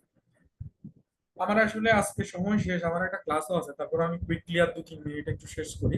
ইনকাম ইয়ার, অ্যাসেসমেন্ট ইয়ার, ট্যাক্স ডে, এটা আমি অলরেডি একটু বলেছি। ইনকাম ইয়ার বলতে আমরা বোঝাচ্ছি 12 মাসের একটা পিরিয়ড যেটা শুরু হবে 1 জুলাই থেকে পরবর্তী 30শে জুন, এবং ইনকাম ইয়ারের পরবর্তী 12 মাস পিরিয়ডকে আমরা বলি অ্যাসেসমেন্ট ইয়ার। এখন কিন্তু ইনকাম ইয়ার এবং অ্যাসেসমেন্ট ইয়ার এই দুটো জিনিস জানা খুব জরুরি। কেন জরুরি? আমাদের আয়কর আইনে বলছে যদি কোনো করদাতা ওনার অ্যাসেসমেন্ট ইয়ারের পরে ট্যাক্স রিটার্ন সাবমিট করে সেটা কিন্তু নর্মাল রিটার্ন হিসাবে পরিগণিত হবে। আমরা এই মুহূর্তে যে রিটার্নটা ফাইল করব এটার ইনকাম ইয়ার হচ্ছে 24-25, মানে এটার পিরিয়ড হচ্ছে 1 জুলাই 2024 থেকে 30 জুন 2025। এই 1 জুলাই 2024 থেকে 30 জুন 2025 24-25 ইনকাম ইয়ারের রিটার্নের জন্য অ্যাসেসমেন্ট ইয়ার পিরিয়ডটা হচ্ছে 1 জুলাই 2025 থেকে 30 জুন 2026। তার মানে কোনো করদাতা যদি 30 জুন 2026 এর মধ্যে রিটার্নটা ফাইল করে সেই রিটার্নটা ইউনিভার্সাল সেলফ রিটার্ন হবে। ইউনিভার্সাল সেলফ রিটার্ন মানে কি? আপনার রিটার্নের আপনার টোটাল ট্যাক্সেবল ইনকাম কত সেটা আপনি বের করবেন, ট্যাক্স কত সেটা বের করবেন, এবং ওই ট্যাক্সটা আপনি রিটার্নের সাথে জমা দিয়ে দিবেন। দিলে আপনার যে রিটার্নটা জমা হবে এটা হবে ইউনিভার্সাল সেলফ। আপনার এই রিটার্ন যদি অডিটে না পড়ে এটাই ফাইনাল সেটেলমেন্ট। বাট আপনি যদি এই ইউনিভার্সাল সেলফ বা ফাইনাল সেটেলমেন্ট এটা হইতে হলে অবশ্যই আপনি কি করতে হবে? 30 জুন 2026 এর মধ্যে রিটার্ন ফাইল করতে হবে। আপনি যদি 24-25 অর্থ বছরের রিটার্নটা 30 জুন 2026 এর পরে ফাইল করেন তখন এই রিটার্নটা হয়ে যাবে নরমাল রিটার্ন, এবং সেই ক্ষেত্রে ট্যাক্স অফিস এটাকে অ্যাসেসমেন্ট করবে। ওকে, এটা ব্যক্তির জন্য অ্যাপ্লিকেবল, কোম্পানির জন্য অ্যাপ্লিকেবল। এখন এই যে আমার 24-25 ইনকাম ইয়ার, এই ইনকাম ইয়ারের রিটার্নটা কবে সাবমিট করতে হবে? এই 24-25 ইনকাম ইয়ারের রিটার্নটা সাবমিট করতে হবে নভেম্বর 2030 এর মধ্যে ব্যক্তি শ্রেণীর করদাতা এবং হিন্দু আনডিভাইডেড ফ্যামিলির জন্য। ব্যক্তি শ্রেণীর করদাতা এবং হিন্দু আনডিভাইডেড ফ্যামিলি ছাড়া অন্য যারা আছে তাদের জন্য এখন ট্যাক্স ডে বলছে গভর্নমেন্ট অর্থ বছর শেষ হয়ে যাওয়ার পরবর্তী নবম মাসের 15 তারিখ অথবা 15 সেপ্টেম্বর, দুটোর মধ্যে যেটা পরে আসে সেটা। তার মানে কোম্পানি কিংবা পার্টনারশিপ ফার্মের জন্য এখন ট্যাক্স ডে হচ্ছে 15 মার্চ। এখানে একটু ব্যতিক্রম আছে। ব্যতিক্রমটা কি? কোনো একজন ইন্ডিভিজুয়াল স্বাভাবিক ব্যক্তি যদি লাইফে for the first time return file করে ওনার জন্য কিন্তু ট্যাক্স ডে 30শে নভেম্বর না, ওনার জন্য ট্যাক্স ডে হচ্ছে 30শে জুন। এছাড়াও কোনো ব্যক্তি উনি যদি দেশের বাহিরে থাকেন হায়ার এডুকেশন অথবা বৈধ ওয়ার্ক পারমিট দিয়ে উনি ওনার জন্য ট্যাক্স ডে হচ্ছে উনি বাংলাদেশে যেদিন প্রত্যাবর্তন করবেন ওনার বাংলাদেশে প্রত্যাবর্তনের পরবর্তী 90 দিনের মধ্যে। বাংলাদেশে কিছু কোম্পানি আছে যারা জুলাই টু জুন অর্থ বছর মেনটেন না করে জানুয়ারি ডিসেম্বর অর্থ বছর মেনটেন করে। তো যারা জানুয়ারি টু ডিসেম্বর অর্থ বছর ইয়ার মেনটেন করবে তাদের জন্য ট্যাক্স ডে হচ্ছে 15 সেপ্টেম্বর। যারা হচ্ছে April to March income year maintain করবে এই সমস্ত কোম্পানি ট্যাক্স ডে হচ্ছে 15 ডিসেম্বর, এবং যেটা আমরা বললাম যে জুন এন্ডিং এদের জন্য আসলে রেগুলার 15 মার্চ। একটা কোম্পানি অবশ্যই ওর ট্যাক্স ডে মানে 15 মার্চ কিংবা 15 সেপ্টেম্বরের মধ্যে রিটার্ন ফাইল করতে হবে। এরপরে যদি রিটার্ন ফাইল করে সেই ক্ষেত্রে ওনাদের এটা 174 দ্বারাই ডিলি ইন্টারেস্টটা দিতে হবে, এবং উনি হচ্ছে ট্যাক্স ডে এর পরে রিটার্ন সাবমিট করলে উনি কোনো এক্সাম্পশন পাবে না। ব্যক্তি শ্রেণীর করদাতাদের জন্য এখন ট্যাক্স ডে হচ্ছে 30শে নভেম্বর। তবে এবার যেটা গভর্নমেন্ট করেছে যে বলেছে যে কোনো করদাতা যদি 30শে নভেম্বরের মধ্যে রিটার্ন সাবমিট করতে না পারে উনি কিন্তু ডিসিটির কাছে অ্যাপ্লিকেশন করে আরো 90 দিন টাইম এক্সটেন্ড করতে পারেন। উনি যদি আরো 90 দিন টাইম এক্সটেন্ড করতে পারেন তাহলে ওইটাকে ট্যাক্স ডে হিসেবে ধরা হবে, এবং ট্যাক্স ডে এর মধ্যে রিটার্ন সাবমিট করলে করদাতা সমস্ত ধরনের এক্সাম্পশন পাবে। আর কোনো করদাতা যদি টাইম এক্সটেনশন না করেন, হ্যাঁ উনি 30 নভেম্বরের মধ্যে রিটার্নও ফাইল করলো না, আবার উনি সময় বর্ধনের জন্য আবেদন যদি উনি না করে তাহলে কিন্তু উনি স্যালারির এক্সাম্পশন ছাড়া ট্যাক্স রিবেট এবং অন্যান্য কোনো এক্সাম্পশন কিন্তু পাবেন। এটা আমি নেক্সট সেশনে আবার এটা নিয়ে আলোচনা করবো। হ্যাঁ, তো এই হলো মোটামুটি একটা বিষয়। আরেকটা আমি এখানে যেটা একটু বলতেছি, ট্যাক্স ডে তে রিটার্ন ফাইল করলে তো আপনি এক্সাম্পশনও পাবেন এবং আপনার কোনো অসুবিধা নাই, বাট ট্যাক্স ডে এর পরে রিটার্ন সাবমিট করলে আপনার যে পরিমাণ ট্যাক্সের শর্টফল থাকবে ওইটার উপর 2% রেটে আপনাকে ডিলি ইন্টারেস্ট দিতে হবে, এবং এখানে ফ্র্যাকশন অফ মান্থকে ফুল মান্থ হিসেবে ধরা হবে, এবং ম্যাক্সিমাম 24 মাসের জন্য আপনাকে ইন্টারেস্ট দিতে হবে। তো এই হচ্ছে মোটামুটি বিষয়।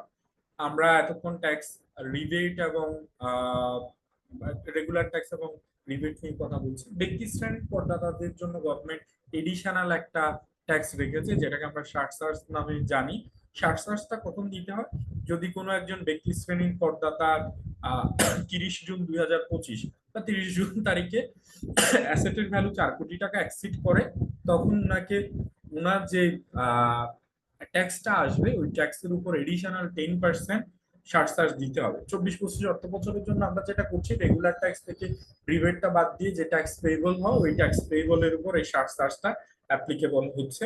সো ইনকাম যদি 4 কোটি টাকা এক্সিড করে, তাহলে ওনার গ্রস ট্যাক্স থেকে রিবেট বাদ দিয়ে যে ট্যাক্সটা হবে সেই ট্যাক্সের উপর 10% ট্যাক্স দিবে। এখানে আবার বলে রাখছি, এটা কিন্তু ইনকাম না, এটা হচ্ছে অ্যাসেট। ধরেন রহমান সাহেবের 24-25 অর্থ বছরে ট্যাক্সেবল ইনকাম হচ্ছে 10 লাখ, আর ওনার অ্যাসেট আছে 4,20,00,000 টাকা। ওনার অ্যাসেট যেহেতু 4,20,00,000 টাকা অ্যাসেট এক্সিড করছে, ওনার ট্যাক্স লাইবিলিটি যদি হয় লেটস সে 52,000, এই 52,000-এর 10%, দ্যাট মিনস 5,200 টাকা এডিশনাল চার্জ দিতে হবে। বাট রহমান সাহেবের অ্যাসেট যদি 4 কোটি টাকা এক্সিড না করে, ওনাকে কোনো চার্জ দিতে হবে না। অ্যাসেট না হলেও চার্জ দিতে হয় কোন অবস্থায়, যদি উনার অ্যাসেট না থেকে দুটো মোটর কার গাড়ি থাকে, মোটর গাড়ি বলতে আমরা 4 হুইলার বুঝাচ্ছি, অথবা হচ্ছে 8,000 স্কোয়ার ফিটের বেশি উনার হাউস প্রপার্টি থেকে থাকে, তাহলে উনাকে চার্জ দিতে হবে। এছাড়াও যারা বিড়ি, সিগারেট, জর্দা, গুলের ব্যবসা করে, ওনাদের অর্জিত আয়ের উপর এডিশনাল 2.5% চার্জ দেওয়ার একটা বিধান আছে।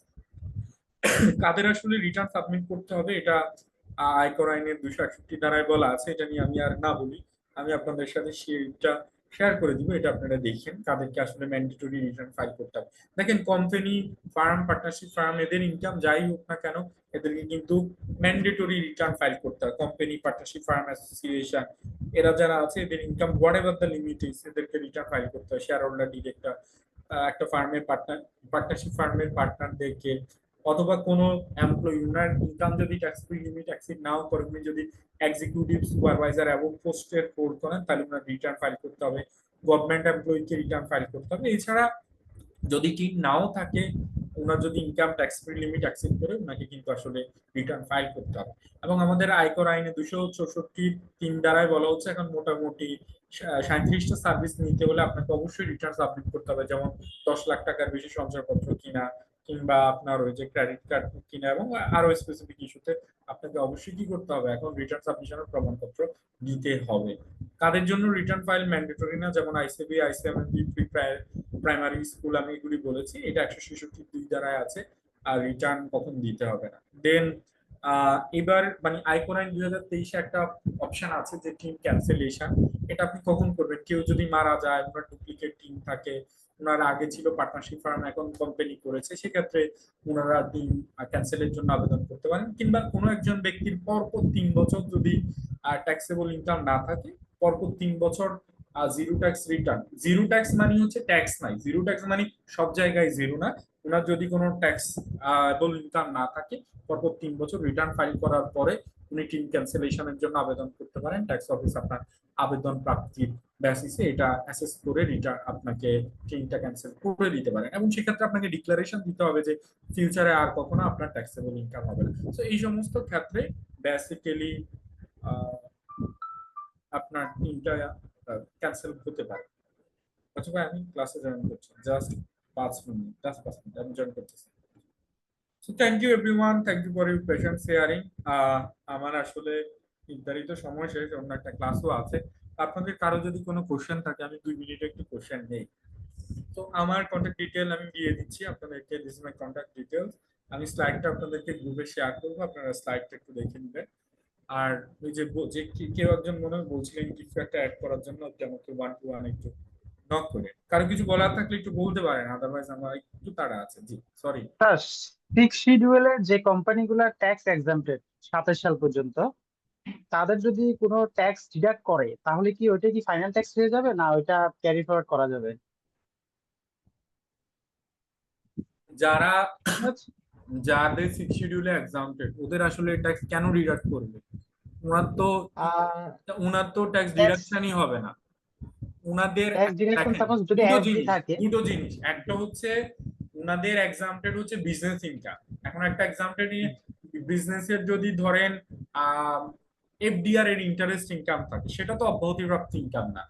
ওনার এফডিআর এর ইন্টারেস্ট ইনকামের উপর কিন্তু রেগুলার রেটে ট্যাক্স হবে। স্যার, বিষয়টা হচ্ছে এই এনবিআর তো উইথহোল্ডিং যাতে উইথহোল্ড আসলে যাতে যাদের না হয়ে যায়, মানে একটা অব্যাহতিপ্রাপ্ত, সার্টিফিকেশন। ওদের আসলে এক্সাম্পশন মানে ট্যাক্স ডিডাকশন করলে সেটা ক্যারি ফরওয়ার্ড আইনত হয় না, যেহেতু ওনার এক্সাম্পশন ওনার ট্যাক্স কাটবেই বা কেন? স্যার, ওই উনি যে আসলে মানতে চাইবে না এটা, ঠিক আছে। ওই টিডিএস ডিডাকশন যাতে না হয়, এই সার্টিফিকেশনের জন্য অ্যাপ্লাই করার পরও আসলে এনবিআর থেকে এটা পেতে লেট হয়, তখন দেখা যায় কিছু ইনভয়েস থেকে ডিডাক্ট করে ফেলে কিছু কাস্টমার। সেই ক্ষেত্রে তো আসলে ট্যাক্স ডিডাকশন হয়েই যায়। মানে আসলে অব্যাহতিপ্রাপ্তদেরকে এই সুযোগটা দেয়া হয় না, বুঝছেন? আর যেটা কাটা হয় ওটা আসলে মিনিমাম ট্যাক্স হয়ে যায়।